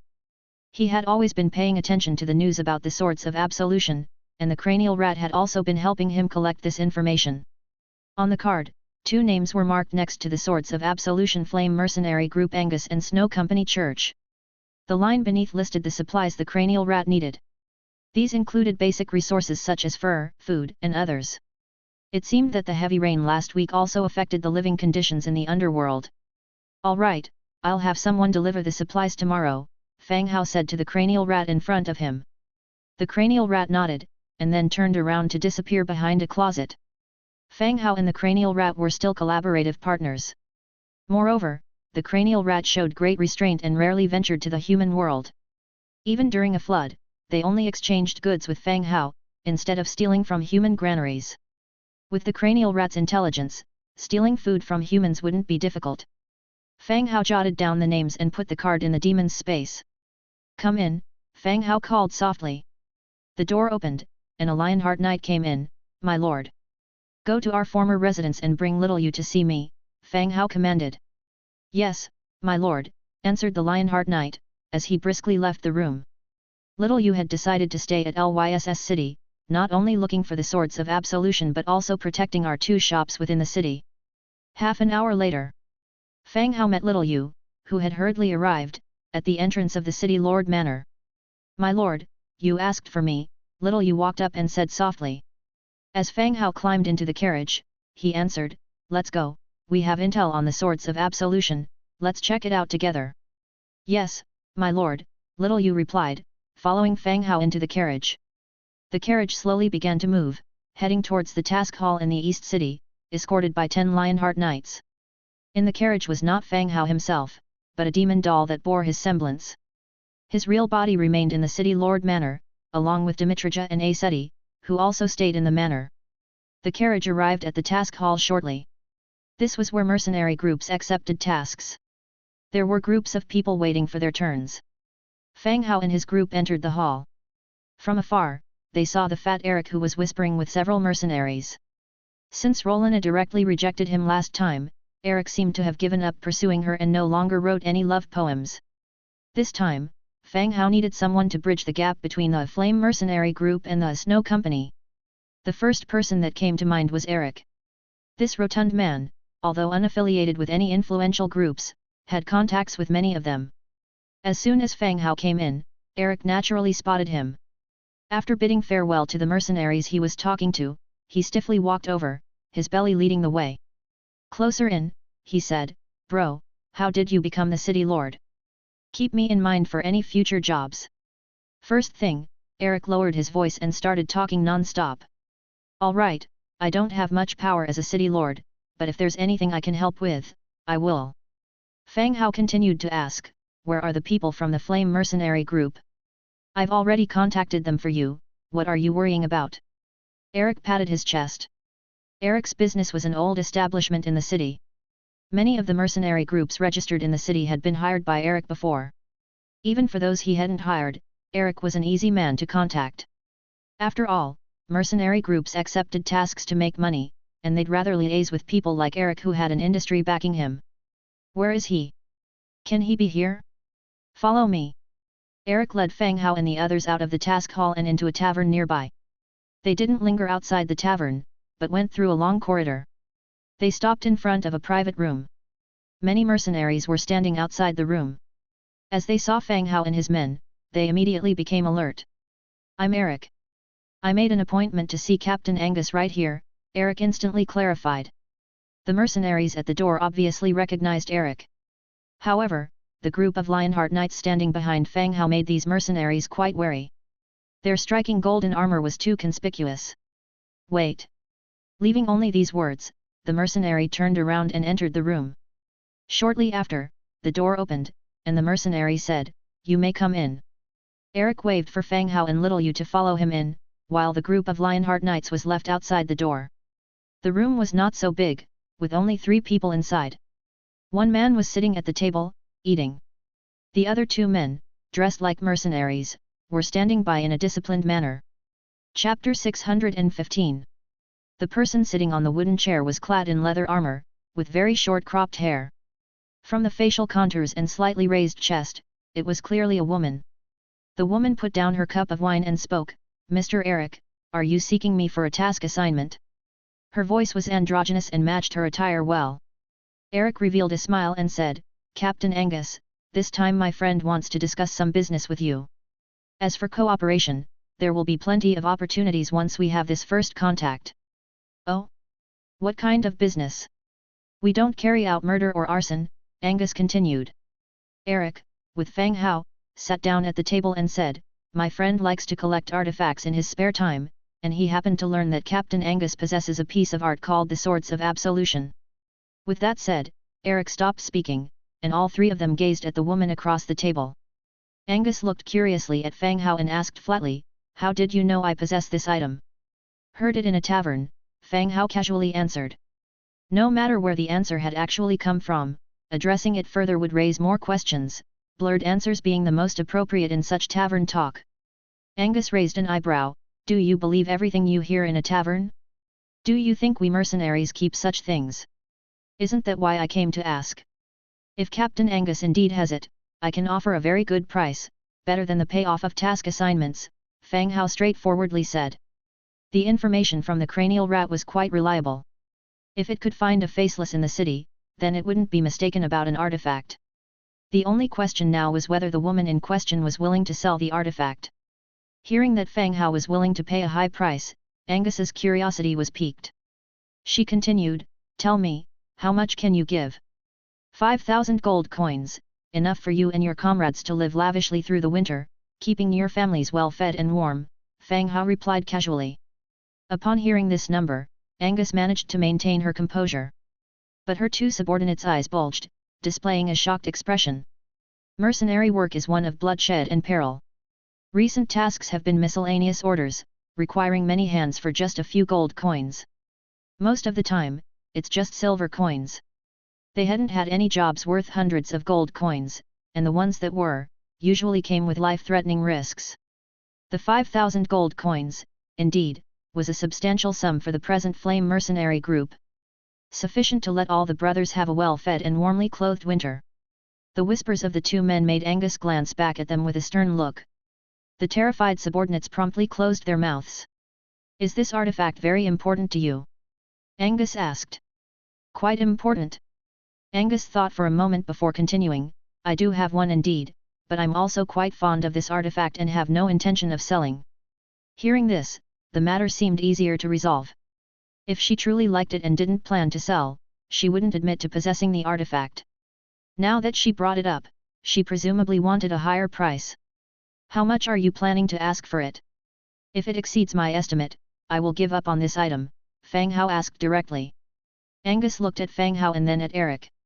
After pondering for a while, she finally said, 8,000 gold. "And this year, when the city lord travels to Silverwing City to attend the meeting, I hope our flame mercenary group will have a place on the list of mercenaries to be hired for escort." Hearing Angus' terms, Fang Hao slightly furrowed his brows. Obviously, she was aware of his identity, otherwise, she wouldn't bring up the matter of the city lords hiring mercenaries. "That's too much money. And for the city lord's matter, I'm not in charge. It's useless to talk to me about it," Fang Hao continued. Angus kept her eyes on Fang Hao, scrutinizing his expressions. 7,000 gold. You helped to submit our name for the nomination, and whether or not we get selected, we'll do our best to strive for it, Angus said. "All right," Fang Hao accepted. "Good, how do we transact?" "I'll send someone to get the money, and you can send someone to get the item," Fang Hao suggested. "Okay." Both sides sent their men to retrieve the items, aiming to quickly complete the transaction. In the downtime, Fang Hao curiously asked, "Captain Angus, why do you want to undertake the escort mission?" "Task assignments aren't easy, I want my brothers to have a backer," Angus replied without hesitation. "Considering Captain Angus' ability, are there any tasks you find difficult?" Eric chimed in. Angus smiled slightly but didn't elaborate. After finishing the deal, the three continued to converse informally, discussing miscellaneous matters in a probing manner. Before long, the door opened again. Each of their men returned with their respective items. The mercenary squad carried a long wooden box, which appeared to be tightly packed. Simultaneously, the Lionheart Knight handed Fang Hao a bag made of beast skin, filled to the brim with gold coins. The exchange was conducted, the clinking sound of gold coins echoed crisply through the room. Fang Hao pushed the bag towards Angus. Count them. Angus handed her wooden box in return, then opened the bag and quietly started counting. Swords of Absolution. In the wooden box were 2 swords, one long and one short, both sporting the same design. Chapter 616. It should be classified as dual blade. Without further ado, Fang Hao handed the wooden box over to Little Yu. The latter accepted it, nodding slightly. Disaster Song Hilda, Blue Tier 4 Hero. In just a blink of an eye, Little Yu's rank had changed, upgraded from Blue Level 2 to Tier 4. Once the transaction was completed, Fang Hao had no intention of lingering, made to take leave. Angus casually remarked, "Take good care of it, I'll buy it back once I have the money." Fang Hao paused, "You like this artifact that much?" "Being Countess Hilda's legacy, it's more than just an artifact to me," Angus whispered. "All right, make sure to save up plenty of money then, so I can make a tidy sum." With that said, Fang Hao exited the room, leading a group of Lionheart Knights out. They left the tavern. Eric, along with Fang Hao, proceeded to their next destination. To the Snow Trading Association, to purchase the next Sword of Absolution. All the while, Federation of 100 Cities, Central City, Silver Wing City.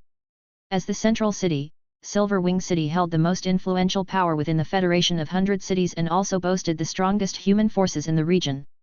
Located in the heart of Silver Wing City, there were 3 towering buildings reaching into the sky. The Council, the Hall of Heroes, and the Grand Cathedral. At this moment, inside the grandiose golden cathedral of the church, the Archbishop along with several bishops sat on seats at the apex of the cathedral. They overlooked Hubert from their lofty positions. It wasn't the first time Hubert was summoned by the council, but it still made him nervous. He was not a member of the church nor did he believe in the God of Light, but the church's power within the Federation was still beyond his means. Despite being a member of the Federation's Congress, he still had to humble himself before the church. "My greetings to the Archbishop and the esteemed bishops," Hubert bowed his head humbly, saluting the elders. Hubert's voice echoed through the hall. Then, a deep voice resonated from above, "Tell us in detail about what happened in Lyss City." The tone was command-like. "Oh, all right." Hubert answered before continuing, "Upon our arrival at Lyss City, we received news of City Lord Aubrey's death. At the banquet, Rebecca introduced us to her new husband, a transmigrator called Fang Hao. After receiving the communication from you, esteemed ones, I promptly went to the temple. I found that the great statue of the God of Light was cracked. The assistant priest said it needed repair." Hubert kept his head down, explaining in detail what he'd seen and heard in Lyss City, not daring to miss anything. After he finished, the cathedral fell silent again. No one spoke up. Hubert kept his head down, not daring to raise it. After an elongated silence, a voice came from above, "Which statue is enshrined in the temple at Lyss City?" "The God of Light and the Goddess of Harvest." "Did you discover anything else in the city, or did anything else happen?" asked another bishop from above. After thinking for a moment, Hubert answered, "Fang Hao hit Grote of the Martial family. It was one of his subordinates, apparently a powerful orange hero, who knocked out Grote with a single kick. There's nothing else." "Why did he bring up Fang Hao again?" The church cared not for local nobility's trivial disputes. Whether these lords or nobles had lost a husband or kept a transmigrator as a young pretty boy, they were nonplussed. What concerned them more was the loss of faith within Lyss City. But it seemed that Hubert didn't know much. What he told was essentially repeating the same bit of information. "All right, you may go. Don't leave the city for the time being. We'll contact you if anything comes up." Hubert quickly nodded, Yes, if there's anything, don't hesitate to find me. Go." Hubert felt relieved. He didn't dare raise his head and walked out, dragging his numb legs. Swiftly, he left the Grand Cathedral. After Hubert left, the church's high-ranking members started to debate. But regardless of the discussion, there wasn't any valuable information to analyze. With its capabilities, Lyss City shouldn't be able to reach the level of competing for faith. It was impossible for the faith to have been lost. As everyone was at their wits' end, a holy one standing in the shadows strode into the middle. He spoke softly, "Your Eminence, esteemed bishops, I have some thoughts." Everyone turned to the speaking holy one. Stiffening his chest, he continued, "I've heard about this Fang Hao.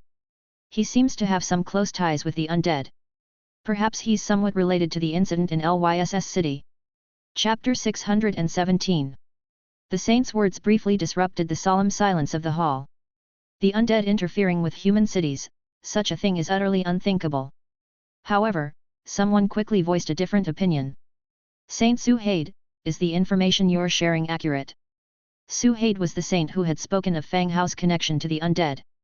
He was also a transmigrator, his mother was Russian, and he took after her looks, a result of mixed heritage. But he was fortunate, after his arrival he quickly made contact with the church, and through his transmigrator's abilities, coupled with his intelligence, he secured the position of the saint. The saint holds a certain degree of privileges and influence within the church. At the same time, he is also a potential candidate to be the next archbishop. However, while the position of the saint appears glorious, the competition is equally fierce. The church always cultivates 13 saints, and only one of them will be chosen as the successor to the archdiocese. The surviving ones become bishops with the majority succumbing to various accidents in the struggle. The severity of these covered and open fights exceed the dangers of ancient power struggles for the throne. This world's combat power far exceeds that of ordinary people, making murder a simpler task. When he heard the bishop's question from above, Suhaid shook his head and replied, "This is just a conjecture based on the information I know. It's not concrete news." The bishop who asked nodded and said, "The temple in Lyss City cannot establish a statue of the god of undead, it's unlikely to be the work of the undead." Everyone in attendance agreed with this statement. There are fundamental differences between races. If Lyss City were to set up a statue of the god of the undead, it would undoubtedly cause panic in the city. The probability of it being the god of the undead is slim. After a long silence in the hall, the archbishop at the top seat gently spoke up, "Suhaid, tell us what you know." "Yes." Suhaid saluted again and began to share all he knew about Fang Hao. Along with the previous information mentioned by Hubert about Fang Hao. Only then could the initial conjecture be made. After the introduction, Suhaid respectfully stood aside without uttering another word. Following that, the archbishop and the bishops discussed the matter of Lyss City. They had quickly sorted out a response strategy. Usually, they would have sent people to Lyss City to investigate. However, the federal conference was about to be held, and both Rebecca and the newly appointed Fang Hao would attend the conference. This actually saved them some trouble, they just had to wait for the two to arrive and then proceed with the investigation. Here, they also held the upper hand. Once all this was settled, the meeting came to an end. "That will do for today, everyone needs to concentrate on the upcoming conference," said the archbishop. "Yes." Everyone responded in unison. As the meeting ended, everyone left the Grand Temple. Lyss City. Fang Hao, Eric, Little Yu, and the others stepped out from the snow trading company. The purchase of the Swords of Absolution went smoothly. Finally, for a price of 5,000 gold, this collectible was acquired. The recent operations of Snow Trading Company have started to decline. Many industries within the city were disrupted due to recent political changes. Add to that, the ominous rumors about the Swords of Absolution. After a few words, the company readily sold it to Fang Hao. In fact, they seemed rather eager to sell it off. Upon acquiring this weapon, Little Yu's tier level improved once more. From tier 4, she jumped directly to tier 6. After the purchase was completed, Fang Hao and Eric split up to return to their respective places. The next day, the teleportation screen lit up again as Fang Hao, accompanied by Dimitrija and Aseti, made another trip to Lyss City. While grafting the DM doll with various materials to head to the underground world. On the other hand, he called for a maid to lead him to Rebecca. Despite being morning, Rebecca was already quite busy. The maid led several people through several passages before finally arriving at a warehouse in the backyard. At the moment, Rebecca was instructing a group of servants in moving items. Upon seeing the maid escort Fang Hao over, Rebecca seemed taken aback. "I heard the guards say that you just left with some people, how did you return so quickly?" Apparently, the news of the DM doll departing was immediately reported to Rebecca by the guards. This wasn't surprising as the entire Lyss city was under Rebecca's control. Any slight movements within the city lord's mansion would be reported to Rebecca as soon as possible. While this was one of Fang Hao's affiliated cities, on the surface, he was still considered Rebecca's puppet husband. Any moves he made would be immediately reported to Rebecca by the guards of the city lord's mansion. My subordinates had to go and handle some business. Fang Hao answered simply. Oh. Rebecca nodded, not thinking much of it. Next, while continuing to direct her servants to tidy up the warehouse, she asked, So, what brings you here? I'm here to bring you money. Didn't you mention needing it urgently? Fang Hao continued. Money? At the mention of money, Rebecca's eyes lit up immediately. Yesterday, she had asked Fang Hao to prepare 3 million for the renovation of the warehouse. Could it be that he had already arranged it? Where's the money? Rebecca immediately asked. Should I put it here? Fang Hao counter-questioned. The warehouse in front of them was quite neatly organized. Chapter 618. The 3 million gold coins, though a hefty sum, could certainly fit in the warehouse. What do you mean, you brought it along? Rebecca gave Fang Hao another glance. She thought he brought warfire cards. The denomination of the warfire cards came in several variants. A 1 million denomination warfire card could be exchanged for the corresponding amount of gold coins in the trade alliance. But warfire cards came with their own troubles. Once the value reached 3 million, such a gargantuan sum, even if you went to exchange it, the trade alliance would still need some time to prepare. At the fastest, it would take 3 days to get the corresponding amount of gold coins. Moreover, for the renovation work, warfire coins were simply impractical. Regular gold and silver coins were better for paying the workers. But there was no other choice. It was already impressive that Fang Hao could support her with so much money.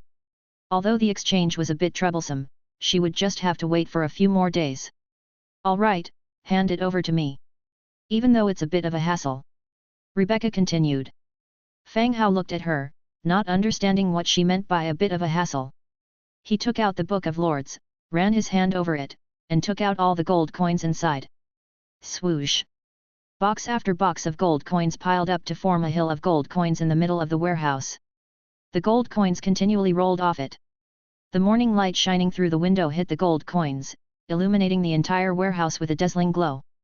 Both Rebecca and the busy servants at the scene stared wide-eyed at the mound of gold coins that had unexpectedly appeared. What are you looking at? Fang Hao waved his hand in front of Rebecca. Regaining her senses, Rebecca asked, You didn't bring warfire cards. Warfire cards are inconvenient to liquidate. You said you needed it urgently, so I brought the gold coins instead. Fang Hao replied nonchalantly. Rebecca did not ask further and immediately called for guards to seal the area. Her original plan was to turn this place into a warehouse. Now, due to the temporary change of plans, it had to serve as a vault for a couple of days. Once the gold coins inside were moved out, it could be repurposed as a warehouse again. On the other side, the demon doll, along with several Lionheart knights, entered the city's underground tunnels through the entrance in the temple's backyard. They passed through several layers of tunnels and arrived directly at the Cranial Rats' Council Hall. Inside the hall, the Cranial Rats waited in an orderly fashion, thousands of pairs of eyes staring at Fang Hao and his companions. Welcome, human Fang Hao. The leading Cranial Rat said. Fang Hao responded with a smile, as per your request, I've brought the supplies. He lightly touched the necklace around his neck.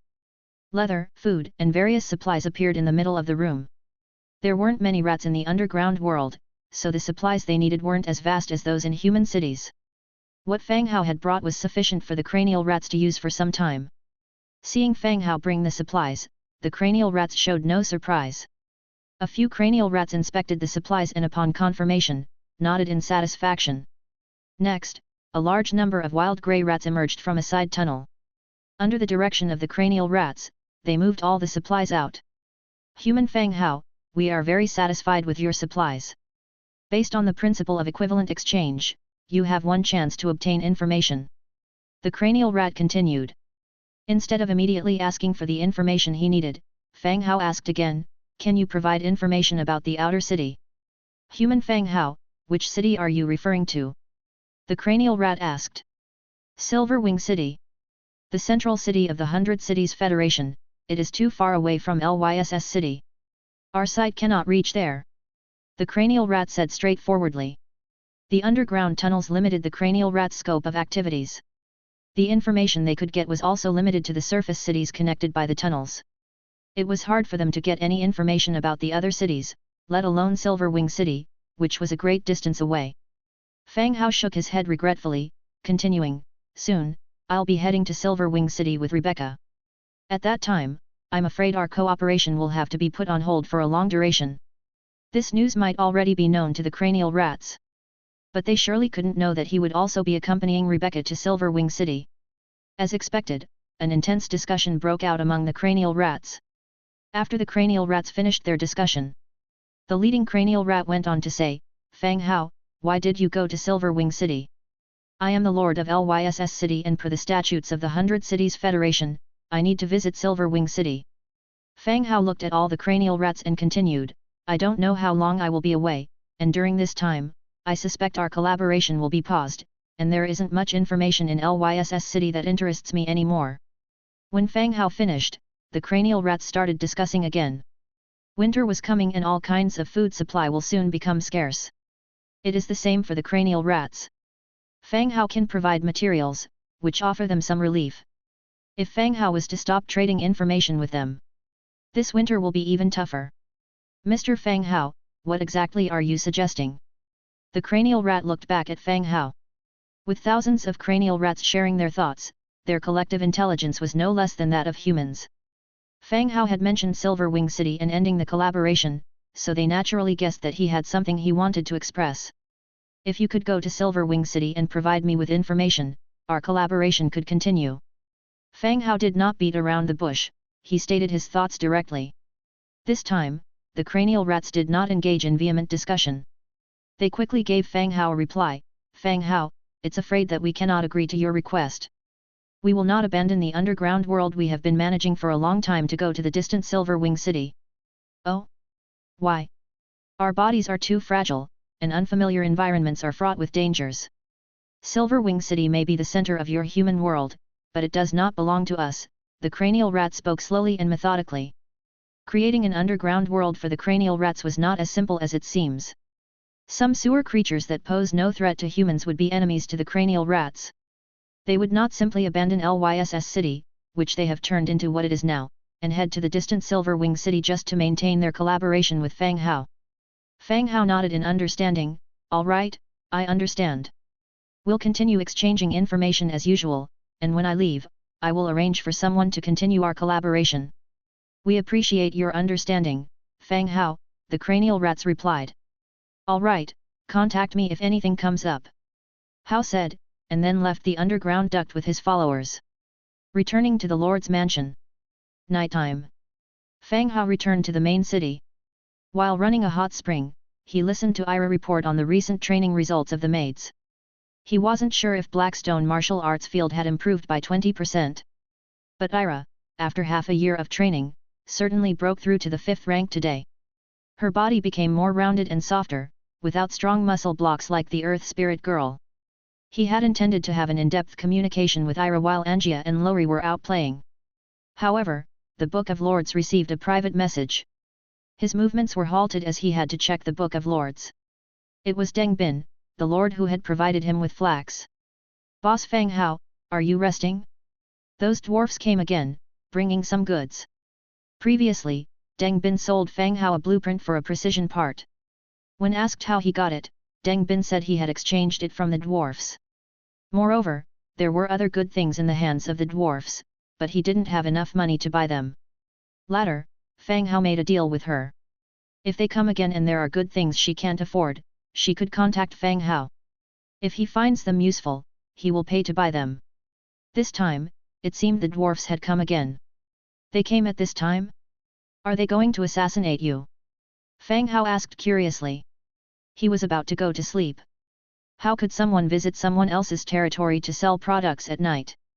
Deng Bin hurriedly explained, no, they came in the afternoon. I hosted them for a meal and established a rapport. Then I wanted to see if you needed anything. Oh, what good things do these dwarfs have? Wait a moment. Deng Bin paused for 2 or 3 minutes, then sent the product catalog. Dwarf frying pan, dwarf kitchen knife, dwarf mine draft, dwarf shovel, dwarf craft hammer, improved dwarf bolt action steel rifle, blue tier, dwarf silver tiger's claw, purple tier, dwarf iron carriage blueprint. Deng Bin sent a long list of items. Some were finished tools, which were not much use to Fang Hao. However, the bolt action steel rifle and dwarf silver tiger's claw mentioned above caught Fang Hao's attention. Chapter 619. Fang Hao was among the earliest transmigrators to come into contact with the dwarf firearms. Through several trades with the dwarves, he obtained the blueprint of a white steel fire musket. However, the fire musket, as a weapon, was not as useful as he had imagined. At this point, the dwarf's firearms had undergone an upgrade. Bolt-action rifle. The name reminded him of something Belarga, the dwarf, had mentioned to him earlier. The dwarves had begun to accept the transmigrators and started to improve the fire musket. At that time, he thought it would take at least a year and a half for a weapon like the rifle to appear, but now it seemed the dwarf's craftsmanship had reached the standard for producing firearms. It was just that they lacked the methods. Now that the transmigrants had provided a method for improvement, making it was not a problem at all. The next thing that Fang Hao was interested in was the dwarven silver tiger's claw. This wasn't because his troops needed the tiger's claw. It was because Angia's weapon of choice was the tiger's claw. All this time, Angia had been carrying an old, blue-quality tiger's claw. He had considered replacing her weapon with a better one. But the tiger's claw was very rare in the market. Very few blacksmiths were willing to invest their energy in such an unpopular weapon. Seeing a purple tiger's claw now was indeed a rare occurrence. As for the last item, the blueprint for the dwarf carriage, he could buy it as well. Even if it was not needed, it could be used to expand his collection of blueprints. Having looked at everything, he sent a message to Deng Bin. What is a bolt-action white steel rifle? It isn't a modern weapon, is it? Deng Bin replied quickly, Image, it's very close to a modern rifle. The dwarves said it was improved by a transmigrator. Indeed, just as Fang Hao had thought. At this time, the dwarf's firearms had received a breakthrough improvement, which was undoubtedly due to the participation of a transmigrator. Fang Hao continued asking, is there a blueprint for this white steel rifle? Tell the dwarves that I need one, price is negotiable. The power of a fire musket far exceeded that of a crossbow. The most significant drawback was the slow speed of reloading. After pouring gunpowder into the barrel and loading the bullet, the enemy would have already closed the gap. In the battlefield, it was not even as practical as a bow and arrow. But if the bolt-action rifle solved the issue of reloading speed, then the efficiency of the shooter's long-range attack would greatly increase. Even in the face of the upcoming assault from the Dragon Clan, the bolt-action rifle could also provide some aerial defense. I asked for the blueprint earlier, the dwarves said it's only available to their leader. If you want to buy it, they can sell finished products, but the blueprint definitely won't be for sale. Deng Bin replied. Okay, then how many bolt-action rifles can they sell? How much for one? Fang Hao continued asking. They brought only 10 in total. I exchanged resources for 2, each sells for 500 warfire coins. Deng Bin posted. Well, it certainly isn't cheap. Fang Hao mulled it over and sent a message, okay, I'll take everything but the dwarven mine draft. You two can tally up the price. He already had the blueprint for the dwarven mine draft, so he didn't need that. As for the other tools, he could buy them all. This would make the dwarves more willing to find Deng Bin, enabling him to gain blueprints faster. Soon, Deng Bin replied, Big Boss Fang Hao, it's 40,000 warfire coins in total. Dwarf flat pot 20, dwarf kitchen knife 50, how do we trade? Deng Bin listed all the prices. Fang Hao agreed with the price. But how would they trade? Cash could not be exchanged through the regional channel. All transmigrants could only exchange goods for goods within the channel. But the dwarves were here to make money, not to barter for goods. This certainly posed a problem for the two. Fang Hao pondered carefully and sent an image of a stone monster construct, Tier 5, asked them if they need this. Constructs, as crafted living mechanical soldiers, could be exchanged within the channel. Fang Hao had tested this before. Many unused constructs were still parked in his troop hiding cave. He could see if the different races were interested in these constructs. They could be used as goods for exchange. Soon, Deng Bin replied. They said they're willing to exchange, and they seem to need these constructs very much. They want more in exchange. This message relieved Fang Hao. It was good news that the other party agreed to the exchange. What exchange rate do they propose? They want to count one construct as 10,000. I told them I wanted 50,000, given that this is our first cooperation, to count it as 40,000, to settle this bill of 40,000. Big Boss, is it okay? Deng Bin sent another message. Fang Hao had been cooperating smoothly with Deng Bin recently, and had helped her with several major problems. Deng Bin was a rather trustworthy person. She gave people the impression of being reliable and honorable when doing business outside. Since Deng Bin had negotiated the deal, Fang Hao wouldn't oppose it. Okay, I'll list it now, Fang Hao agreed. After setting up a dedicated trade, both received their respective goods. A heap of new items appeared at Fang Hao's side with a clatter. The flat pot, kitchen knife, and the like were thrown to the side. Fang Hao picked up the bolt-action rifle first to have a look. Dwarven bolt-action improved white steel rifle, blue. Chapter 620. Category: Firearms. Damage: Level 4 damage. Description: a long-range firearm developed by dwarves, with a modified reloading mechanism to compensate for the slow bullet loading speed of dwarf gun teams. The gun is essentially made of wood and white steel, lighter to handle than a white steel firearm. The style of the rifle is somewhat reminiscent of the 9.8K seen in games. It's a type of bolt-action rifle where you pull back the bolt once and fire one shot. It's not a semi-automatic rifle that fires a succession of bullets with one trigger pull. Firing one shot per bolt pull, it's already quite decent. Many transmigrators have surely thought of developing modern firearms. To produce a rifle in a few months is a significant achievement. The damage of the weapon has not been improved through modification. Just like the white steel firearm, it does level 4 damage. The improvement lies in the ignition method and faster reloading. If such rifles are equipped in large quantities, it could change the traditional warfare stance where the side with more numbers has an advantage. Of course, the combat power brought by the hero also needs to be taken into account. Actually, since the arrival of the transmigrators, some modern weapons will show up on the battlefield sooner or later.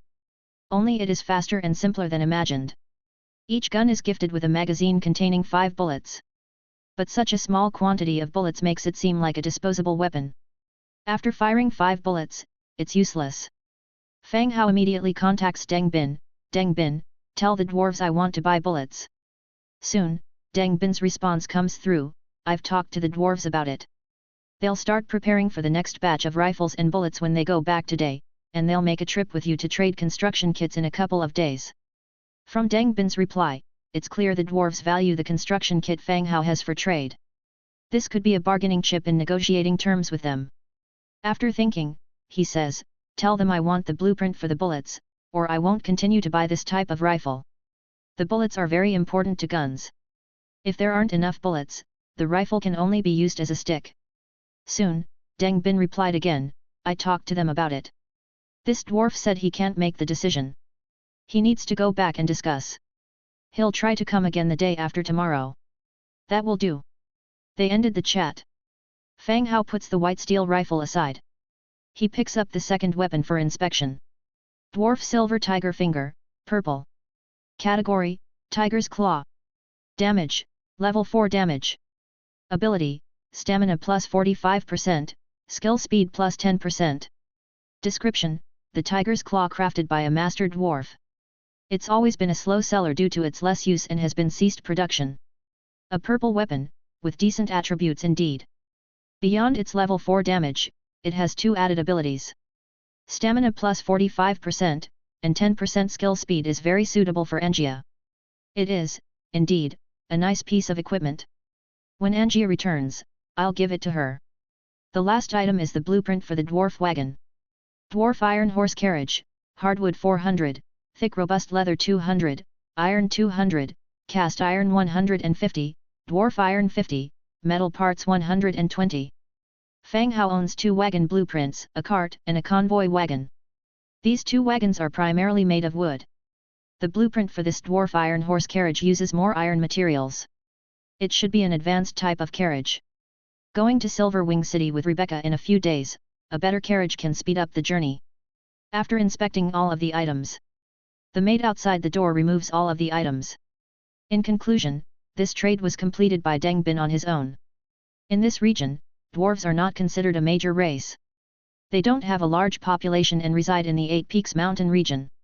Plus, the dwarves are hot-tempered and focus on their interests, hence, rarely engage with other races. This results in the dwarves having a limited influence in this area. Moreover, a recent internal strife within the 8 Peaks mountain dwarf community significantly reduced their power. This time, the dwarves, through the transmigrator, have produced a bolt-action rifle. One could say their strength has significantly increased. Once a large number of bolt-action rifles are equipped and ordinary residents wielding the rifles have level 4 combat power. They can fully contend with the major clan's army. By that time, the situation in the entire region will change. Fang Hao wants to use this opportunity to understand more about this type of bolt-action rifle to avoid being at a disadvantage in subsequent battles due to weapon disparities. As he was thinking, a rush of footsteps sounded outside the door. Then, bang! A loud noise. The back door was kicked open, and Angia and Lori, front and back, burst in from outside. Bath time! Both shouted at once, leaping high into the air. Splash! Splash! Both plunged straight into the hot spring, causing a wave of water to shoot out. Only when they surfaced from under the water did they notice Fang Hao and Ira, who had been splashed by the water at the edge of the pool. Oh my! You're here, too! Angia exclaimed as if she'd just noticed them. Lori spotted Fang Hao and instantly lost her playfulness, sitting quietly on the side. Fang Hao wiped the water off his face and said, "Aren't you too afraid that the pool might be empty? You didn't even check before diving. We come every day, how could it be empty?" Angia chuckled. Chapter 621. By the way, I've prepared a weapon for you. I've asked the maid to bring it out, said Fang Hao. Upon hearing about the weapon, Angia's eyes lit up instantly. Standing in a pool, she asked curiously, "Where is it?" "It should have been taken to the hall," he replied. Splash! Angia immediately left the hot spring with Lori and headed outside. The spring area was once again left with Fang Hao and Ira. The two of them didn't plan on staying there either and decided to go upstairs together. The next day, Fang Hao woke up from his dream. He removed the slender, fair thigh from his waist and lazily stretched. The slight movement woke Ira, who was in his arms. She blinked her large eyes, giving him a smiling glance. He gave Ira a light pat on her rear. "Time to get up, a new day has begun." Ira laughed and helped Fang Hao get dressed. The two left the room. Ira went to prepare breakfast, and Fang Hao walked straight out of the Lord's house, planning to do his morning exercise. However, just as he stepped out of the main door, he saw an orc skeleton hero standing outside. Swiftblade, purple rank 8. Swiftblade was the former orc city lord of Tasco, Krat. After the last battle with the Blackstone tribe, Nelson had accumulated 4 corpses. 3 orc corpses and 1 dragon clan corpse. Fang Hao thought Nelson would prioritize making the dragon clan corpse, but the first one to come out was Krat, this purple grade hero. Of course, there isn't much difference in which one to make first. Fang Hao was simply more concerned about the orange grade dragon clan hero. Upon seeing Fang Hao emerge, Swiftblade walked up, knelt on one knee, and said aloud, "Swiftblade, greets Lord Hao, willing to die for you." There was a strong conviction in his voice. "Good, I welcome you, Swiftblade. Please stand," Fang Hao spoke softly. No matter what happened before, now Swiftblade is one of his heroes, who will serve him in his territory, with a loyalty that will always be 100%. After Swiftblade stood up, he formalistically stood by the side. After thinking for a bit, Fang Hao said, "Swiftblade, stay in the main city for now, and be responsible for the defense and patrol with several other heroes. I will notify you when there are other arrangements." "Yes, my lord," Swiftblade took his orders, and strode away. In a few days, Fang Hao needed to accompany Rebecca to Silverwing City. Even if he had demon teleportation, he can't just teleport back without a good reason. The main city, with a few more heroes stationed, can also guarantee safety. Especially with the existing threat of the Dragon Clan. After Swiftblade left, Fang Hao began to review Swiftblade's attributes. With the development of the territory, the attribute differences of the heroes are not that important anymore. The only thing lacking is diversity within the heroes. Most of them are infantry heroes, it would be better if there were more airborne heroes. Swiftblade, purple rank 8. Faction, Undead. Template, purple. Racial traits, Undead, hollow skeletons, light weakness. Core traits, infantry commander, resolute morale. Skills, sword fighter, swift as thunder, power surge, offense is the best defense. Innate abilities, advanced combat mastery, advanced defense mastery, advanced command mastery. Resolute morale, the troops led by this unit have an attack power increase of plus 4% and morale recovery plus 10%. Sword Fighter, when using a sword, attack power plus 5%, attack speed plus 10%. Swift as Thunder, active, after skill release, attack speed plus 20%. Power Surge, active, after skill release, enters rage state, attack power plus 20%, defense plus 15%. Offense is the best defense, passive, when dual-wielding weapons, dodge plus 35%, stamina recovery plus 15%. Description: a creation of the corpse witch, not recognized by the god of undead, this hero cannot be promoted or advance. Swiftblade's attributes are standard, it's clear that his combat abilities heavily favor rapid attacks. Many of his skills are geared towards enhancing attack speed and rapid bursts of power. His attributes are not bad at all. Chapter 622. Having finished reviewing Swiftblade's attributes, Fang Hao continued on with his affairs. After breakfast, he took Dimitrija and several other heroes, using demon teleportation to make a round of each affiliated city around them, to check if there was any matter in each city needing to be dealt with and to prepare for his own impending visit to Silverwing City. Statues of kings had been established in each city. The auxiliary priests who had been cultivated were not only healing the residents but also praising the grace bestowed by the king upon everyone. With the passage of time, the residents began to provide Fang Hao with a tremendous amount of power of faith. Fang Hao could clearly feel that his divinity was rapidly accumulating power.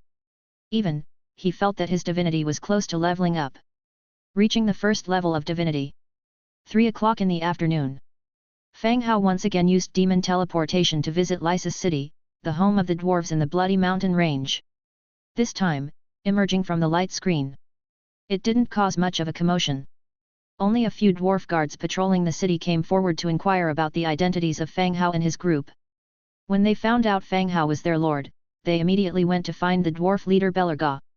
Soon, Belarga arrived walking swiftly with a group of dwarves. They then together headed towards the city lord's mansion. The current dwarf city lord's mansion was much different from before. The main color of the hall was dark grey, decorated with designs of flames, furnaces, and a variety of runes. It had a postmodern decorative style. Shields and warhammers hung on the walls. Compared to before, it indeed felt more like a place where dwarves lived. Several people seated themselves within the city lord's mansion. Belarga, stroking his iron-hard beard with a deep voice, asked, "My lord, may I know the purpose of your visit this time?" Compared to before, Belarga was much more respectful now. "There are indeed two things." "Oh? Please elaborate, my lord, we will do our best to fulfill them."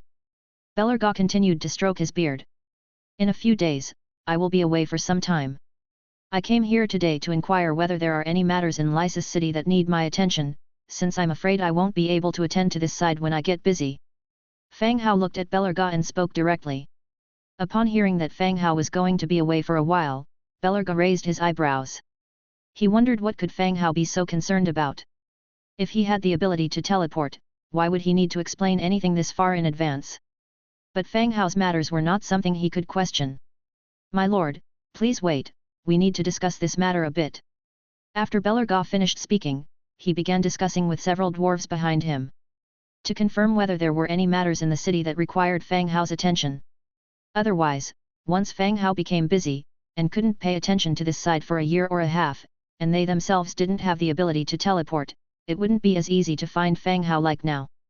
A few dwarves gathered together, discussing for about 5 or 6 minutes. Belarga then returned to his seat and said, "My lord, we need to construct new roads leading to 3 furnaces, and we need more residential buildings and household items. These issues are not big problems, I will arrange for road construction, and will prepare sufficient buildings and household items for you before I leave." Fang Hao agreed readily as these were not hard tasks to accomplish. "Thank you, my lord, if all these are resolved, there are no more problems in the city," said Belarga. Fang Hao nodded, then took out a bolt-action white steel rifle from his storage space and placed it on the table. "This is the second matter I wanted to discuss." Belarga furrowed his brows and carefully examined the rifle in front of him. As he examined it, his expression turned more serious. Even though he had never seen this improved version of the rifle, he recognized the dwarf craftsmanship in it right away. Combined with the fact that he knew that transmigrators were developing new types of firearms with the dwarves when he was driven out of 8 Peaks Mountain, he could guess where this weapon came from. "My lord, where did you get this firearm?" Belerga put the rifle back on the table. "It was exchanged from a transmigrator over there at the dwarf's place." Fang Hao avoided mentioning his trade with the dwarves. Expressing it out loud would only make matters much more complicated. "Ah, then, my lord, your intention is?" Belerga asked again. Without any hesitation, Fang Hao expressed his purpose directly. "I'm wondering whether you could reproduce this weapon, preferably making a standardized blueprint." Among the dwarves under Belerga's command, there were many different kinds of soldiers. Although their numbers were not large, there was a wide variety of them. Furthermore, Belerga was the original heir to the dwarf royal family. With the finished rifle being right here, reproducing it shouldn't be difficult. Upon hearing Fang Hao's words, Belerga didn't immediately respond. Instead, he called for several dwarves. About a dozen dwarves, gathered around a round table, quickly disassembled the bolt-action white steel rifle in front of them into scattered parts. These parts were neatly arranged on the round table. Each part was assigned a number and measures of its dimensions were taken. Next, like doctors discussing a patient's condition, these dozen dwarves began pointing and whispering to each other about the parts. Fang Hao and his companions didn't interrupt during this process. They sipped on the dwarves' charcoal-roasted tea while silently waiting. After more than 10 minutes, the dwarfs' discussion gradually ended. Chapter 623. By now, the rifle that Fang Hao had given to Belerga had been disassembled into varying sizes of components. "My lord, we will attempt to replicate this firearm. It should be feasible, but to inscribe it into a blueprint, we need the inscribing materials as well as a blank inscribing scroll." Belerga continued. "Don't worry about that, I will provide all necessary materials and tools for you. Your task is to replicate this rifle first." Fang Hao put down his teacup and calmly stated. What he needed was the ability to replicate it. As for the required materials or the scrolls needed for inscription, he would find ways to provide them to Belerga and his team. Even if he doesn't have them, there would be sellers in the trade alliance and it would only cost a bit more money. Compared to obtaining the blueprint of the rifle, this cost was negligible. Moreover, this was the first step in Fang Hao's plan. Once the rifle has been replicated, he planned to form a research and development team. If others could cooperate with the dwarves to produce bolt-action rifles, he could also work with Belerga and others, to develop some new types of weapons. Upon hearing Fang Hao's full commitment, Belerga waved his hand, and a few dwarves involved in the discussion took the scattered parts and left. Fang Hao continued to ask, "Approximately how long will it take to replicate?" Belerga estimated in his heart, most of the time is wasted on the classification and processing of the components, it will take at least about 7 days. 7 days? If it's 7 days, Fang Hao would have already set off with Rebecca and would be on the way to Silver Wing City. The idea of arming the accompanying troops with rifles is apparently not enough time. But there was no other choice. Just having the opportunity to replicate was already good. "All right, go ahead with the replication.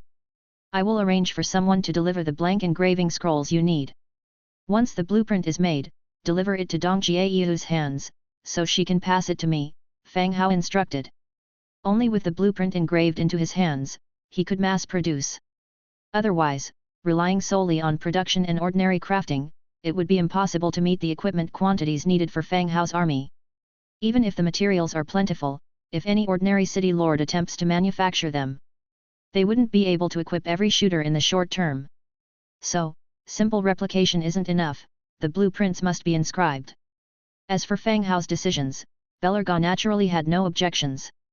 After some time of interaction, he also discovered some characteristics of this territory. As long as they could demonstrate their value, Wang Hao would be more inclined to allocate resources this way. To help him develop this city. To improve the lives of his subordinates, demonstrating a role that others find hard to replace, is naturally the most straightforward way. "I understand, my lord." Belerga responded again. "Well, that's all for now. Let's go, I'll help set up the houses for you. Regarding the road construction, people will be arranged to come over in the next few days." As he said that, Fang Hao stood up and walked out. Belerga and Dimitrija and a few others all followed Fang Hao. They all left the city lord's mansion together and added more than 50 residential buildings in the city as per Belerga's wishes. These would be used to provide normal accommodation for the dwarf residents in the city. For the next 2 days, Fang Hao was free and spent his time dealing with miscellaneous matters. At the same time, he also enjoyed a leisurely and relaxed life as a lord. At this moment, Fang Hao lay on a rocking chair, lazily basking in the sun. Ding dong! Suddenly, the sound emitted from the Book of Lords woke up the dozing Fang Hao. He shielded the sunlight above his head, sat up and opened the private chat. It was a message from Deng Bin. Brother Fang Hao, the dwarves have brought another batch of bolt-action rifles as well as the bullet blueprints. They want to exchange them for that thing called constructor. It's been 3 days since the last exchange of a bolt-action rifle from the dwarves. It seemed that the dwarves saw the benefits and visited Deng Bin's territory again today, wanting to exchange for the constructor. Of course, Fang Hao indeed needed bolt-action rifles. The replication process by Belerga would take a while, and even if they managed to replicate it, the engraving would also require time. It simply cannot be completed in a short period. Nonetheless, Fang Hao wanted to equip his accompanying army with a sufficient number of bolt-action rifles before heading to Silver Wing City. He needs to purchase them from these dwarves. Even if they were a bit pricey, it wouldn't be much of a problem. How many rifles did you bring and do you have anything else on you? Fang Hao sent the message. The response came immediately, 100 rifles, blueprint for bullets, nothing else. A frown furrowed Fang Hao's brows.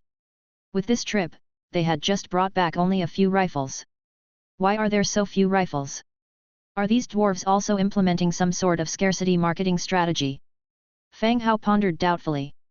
Deng Bin answered, I'm not sure, I asked them, and they said the manufacturing speed of the rifles is slow. This is the maximum quantity they can sell. If more are needed, they can send some more when they have more in the future. Given this explanation, Fang Hao was left with no choice. How much he wanted to buy was not solely down to him, but also depends on how much these dwarves were willing to sell. If they only brought 100 each time, he could do nothing about it. So, he could only hope that the duplication speed of Belerga could be faster. All right, I'll take all the weapons. How much for the bullet blueprint? Continued Fang Hao. Deng Bin didn't answer immediately. Rather, he paused for 2 or 3 minutes before sending another message. I chatted with the dwarf, he said 100 rifles for one construct, and for bullet blueprint wants to exchange for blueprint of a construct. Well. Seeing the reply, Fang Hao couldn't help but exclaim. They were each making their own calculations. Fang Hao intended to secure the bullet blueprint, while the dwarf was collecting the construct's blueprint for the other transmigrator. However, the construct blueprint was considerably complex, so it wasn't comparable to the bullet blueprint. Tell him I don't have construct blueprints, these constructs are finished products that I purchased from outside, I used them for exchange as a last resort. Fang Hao replied. If he admitted he had it, the other party would remember it. It's better to say he doesn't have it up front, to discard the idea of trading from the other side. Soon, another message came from Deng Bin. The dwarf said he can't give the blueprint for free, it must be exchanged with an item of equal value. What's the quality level of the bullet blueprint? Asked Fang Hao. It's green. Tell him, I'll give him 100 single-hand swords of the same quality in exchange for his blueprint, it's not a loss for him, said Fang Hao. Again, they plunged into silence for about 5 minutes. Deng Bin replied, the dwarf said the value of the blueprint to a transmigrator would be of more significance than that of the finished equipment. He wants 300 green quality weapons, single-hand swords and battle axes will do. Indeed, the dwarf trading with Deng Bin also understands the unique characteristics of a transmigrator. A single blueprint could be used to repetitively produce equipment, which is more important than acquiring equivalent leveled equipment. They were aware of this, hence their willingness to exchange one green bullet blueprint for 300 green quality weapons. If this offer were given to someone else, they might refuse such an unequal trade. But Fang Hao could accept it, as he was to visit Silver Wing City the day after. Sufficient bullets were crucial for him. All right, I'll make the deal. Have him hand over the blueprint first, I'll list 300 weapons for him. Fang Hao immediately replied. Okay. Soon, there was the blueprint for the bullet in the designated trading area. Fang Hao also promptly put the 300 green iron knight swords for an exchange, completing the transaction. The instant both parties confirmed, the blueprint appeared in Fang Hao's hand. Steel bullet level 5, green iron 1, white steel ingot 1, metal components 1, black gunpowder 1. Chapter 624. The production of bullets involves only ordinary materials. No special or rare materials appear, and the consumption is not huge. Bullets are produced 5 at a time, meaning, one production yields 5 bullets. Though the quantity is a bit low, it's still reasonable. After using the Book of Lords to store the blueprint. Once again, Fang Hao sent a message to Deng Bin, you can sell the remaining 100 rifles now, put them on the market directly. Okay, they are on the market. Fang Hao continued to list an assembly kit in the market, completing the trade. 100 bolt-action rifles appeared in front of Fang Hao. However, this time, the rifles were without bullets. The dwarfs even didn't supply the ammunition. They really do try to save every tiny bit they can. Fang Hao didn't care about these. Now that he had the blueprint for the bullets, he won't lack bullets due to the amplification feature of the blueprint. Tell the dwarves that I'll continue to buy rifles next time and also need the blueprint for aerial defense tools. Fang Hao sent another message. The dwarves' weaponry and equipment are renowned. Facing the threat of the Dragon Clan, Fang Hao needs the dwarves' aerial defense equipment. Of course, finished products are not practical for Fang Hao, he would prefer to acquire blueprints to manufacture them in bulk. Soon, Deng Bin sent a message, I've told the dwarves. They said they'll keep it in mind for next time, but whether they're allowed to sell the blueprint, they still have to defer to the dwarves' High Council. That's fine, tell them we can negotiate the price. Understood, I'll tell them. Deng Bin sent the message. Fang Hao thought for a moment, then typed, you've been a big help this time around, I still need the rifles. Let me know what equipment you need, and I can provide you with 100 pieces. During this trade with the dwarves, Deng Bin played a crucial role. Therefore, Fang Hao naturally wouldn't let her work for nothing. Deng Bin didn't decline the offer and replied immediately, thanks, boss. I'm really short on equipment here. If you could provide me with 40 spears and 40 shields, as well as some of the bullets you're manufacturing. The bullets sold by the dwarves are too expensive. Sure, I'll list the spears and shields on the market now. As for the bullets, I'll send some to you after I manufacture them, Fang Hao replied. Great. Thanks, boss. Hanging up the chat, Fang Hao immediately sent the green spears and shields he was selling to Deng Bin. The other party also put up a unit of timber, completing the transaction between both sides. Closing the chat window, Fang Hao then began the production of bullets. Amplification 100-fold triggered, obtained 202 steel bullets. Crackling sounds ensued. A large amount of steel bullets fell to the ground. Seeing the bullets that were produced, Fang Hao realized why the blueprint required 5 bullets to be produced at a time. Because the bullets are produced along with the magazine, with 5 bullets in each magazine. It also makes reloading bullets more convenient. Fang Hao sent 100 units to Deng Bin and kept 1 cartridge for himself, storing the remaining rifles and bullets in his storage space. Then, he had the maid call Aseti over. Shortly after, Aseti, dressed in full armor, strode over. Lord, you called for me. Aseti greeted politely. Nothing much, I just wanted to show you a firearm that I got from the dwarves. Fang Hao handed the remaining rifle over to her. Aseti, who had been training with the maids while Dimitrija and Angia accompanied Fang Hao to Lysis city, had not yet seen this type of rifle. The dwarves' firearms are very famous. However, in Aseti's lifetime, the dwarves rarely sold their firearms to outsiders. After receiving the rifle, Aseti carefully inspected it in her hands. Then she aimed it at a vacant patch of land and gently squeezed the trigger. Click! The bullet did not fire from the barrel. Aseti frowning as she put the gun down from her shooting position, and started checking it all over again. Fang Hao explained from the sidelines, this is a modified rifle of the dwarves. Unlike regular firearms, there's a safety switch on the grip. Only after unlocking it can you fire it. Don't test it here, let's go to the shooting range. Both of them went to the shooting range. Fang Hao demonstrated how to unlock the safety, aim, and fire at the target in the distance. Bang! A dull sound echoed, and a hole immediately appeared in the belly of the distant target. Fang Hao immediately pulled the bolt of the rifle, ejected the spent casing, aimed and fired the second and third shots. A total of 5 shots were fired, 1 of which missed the target, while the remaining 4 hit different parts of the target. Although his aim was not good, his actions were smooth and fluid, giving off the demeanor of a gunslinger in movies. Aseti, on the other hand, was equally surprised by the rifle in Fang Hao's hands. She was well aware of the advantages of dwarven firearms. Firearms are powerful and the damage is entirely dependent on the power of the firearm itself. Even a normal person can kill a strong man with a firearm. Once a war started, it can be said that all the dwarves are soldiers. However, firearms also have a distinct disadvantage, which is the loading speed. Yet the firearm in front of them had completely improved the disadvantage of ammunition loading speed.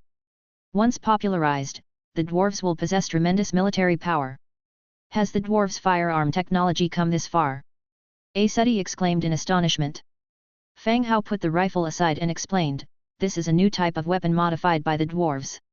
It would take a significant amount of time to fully equip and deploy. Chapter 625. Aseti nodded, indicating he understood. Fang Hao continued, I have 100 of these firearms in my possession. I plan to equip your Lionheart Knights with them. What do you think? The human clan possesses the racial trait learning. Through practice and usage, they can master the way of weaponry, integrating built-up skills into their attributes. This flexibility allows the human soldiers to adapt to various combinations of skills. A cavalry can also use long-range weapons. Equipped with a rifle, they can become proficient in its use through practice. That's workable, although the effect with only 100 of these won't be substantial, Aseti said after some thought. Fang Hao knew this too, but unfortunately, he couldn't purchase more rifles. Moreover, the dwarves wouldn't sell these weapons on a large scale. I have already arranged for Belarga to make replicas.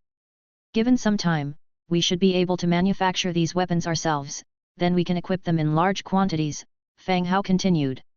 Alright, then I'll get started immediately, leading the cavalry to familiarize themselves with these firearms, and apply them as soon as possible in live combat, Aseti responded. Good, I will take you to Lyss City later. First, you should train the Lionheart Knights there. Be mindful of the power of these firearms. Train away from the city, so as not to hurt civilians. As you command, sir. After explaining his expectations to Aseti, taking 107 rifles and ammunition, he used demon teleportation to send Aseti directly to Lyss City. They had the weapons, but proficiency would still require extensive training. After he sent Aseti over, he returned to the main city. Fang Hao then continued to inform Zhang Bin, Dong Jiayu, and others from his territory that he would be away for some time. Anything urgent, they could contact him privately via messaging. In times of danger, they should prioritize their safety, and wait for him to arrange for rescue. As for the other original cities, Fang Hao had already informed them in the past 2 days. They should each continue to patrol the city as per the plan. If anything happened, they should use the sound transmitting shell to inform him. Once every detail had been taken care of, Fang Hao returned to his room to rest. 3 days later, early in the morning. Today was the day Rebecca informed him they would set off. Fang Hao got up early. Ira helped Fang Hao get dressed, her eyes a little red. Knowing Fang Hao would be away for a while, Ira was reluctant to part with him. He gently patted her small head and said, I'm only going out for a while, I'll be back soon. You must be careful out there, my lord. It's getting cold, remember to keep warm, Ira advised. I know. You and others should also focus on your training to become a hero sooner, Fang Hao also gently replied. We will work hard, my lord. When you're alone out there, remember to think of Ira. Ira hugged Fang Hao tightly, nuzzling her small head in his chest. I will. Bang. At this intimate moment, the bedroom door was once again pushed open. Fang Hao, are you up? It's time to leave, Angia barged in. Seeing Fang Hao and Ira in an embrace, she quickly closed the door again, carry on. Ira blushed and got up from Fang Hao's arms. The two of them walked out of the room. After breakfast, outside the city lord's mansion, Dimitrija, Angia, and the Blackfoot cat Lori, were already waiting. Lori had reached Tier 9, close to Tier 10, the threshold to become a hero. The Blackfoot cat did have excellent scouting abilities, so Fang Hao planned to keep her close in hopes of giving her the opportunity to advance to Tier 10 and become a hero. Only these few people would accompany him from the main city. The rest of the skeleton heroes, along with maids and earth spirit daughters, would remain in the main city. They would carry on their usual work. After reiterating instructions to meet Fist and the other skeleton heroes, and quietly comforting Ira a bit, Fang Hao released the demon teleportation, taking a few people directly into the central hall of Lyss City. A group of maids were already waiting in the hall. Seeing Fang Hao and the others emerge from the magical array, a maid quickly approached and said, "My lord, the madam is waiting for you in the backyard. Please follow me." Today was the day they set off. Rebecca naturally started preparations early. Upon arriving at the city lord's mansion's backyard, he saw bustling servants and soldiers, carrying supplies, making final preparations. Rebecca, Aceti, and Rolina, whom he hadn't seen for several days, as well as Lyss City's only hero, Haber, were waiting there. Haber held a presidential position within Lyss City. However, his loyalty lay with Rebecca, not with Fang Hao. Seeing Fang Hao approaching with his people, Rebecca and the others also broke into a smile. "I thought you would oversleep," Rebecca teased with a smile. "For something this important, I wouldn't be late." Fang Hao walked over. Rebecca continued, "While we're gone, I've asked Rolina to manage the city, and Haber to lead the army." "Rolina?" Fang Hao glanced at Rolina, slightly perplexed by this decision. Rolina certainly wouldn't be able to accompany Rebecca to Silver Wing City, the main city of the church. Having a blood clan member there would surely stir up feuds. But entrusting her with managing the city, Fang Hao wasn't certain this decision was right. Rolina was a dark gold level hero, surely capable of guarding one side of the city.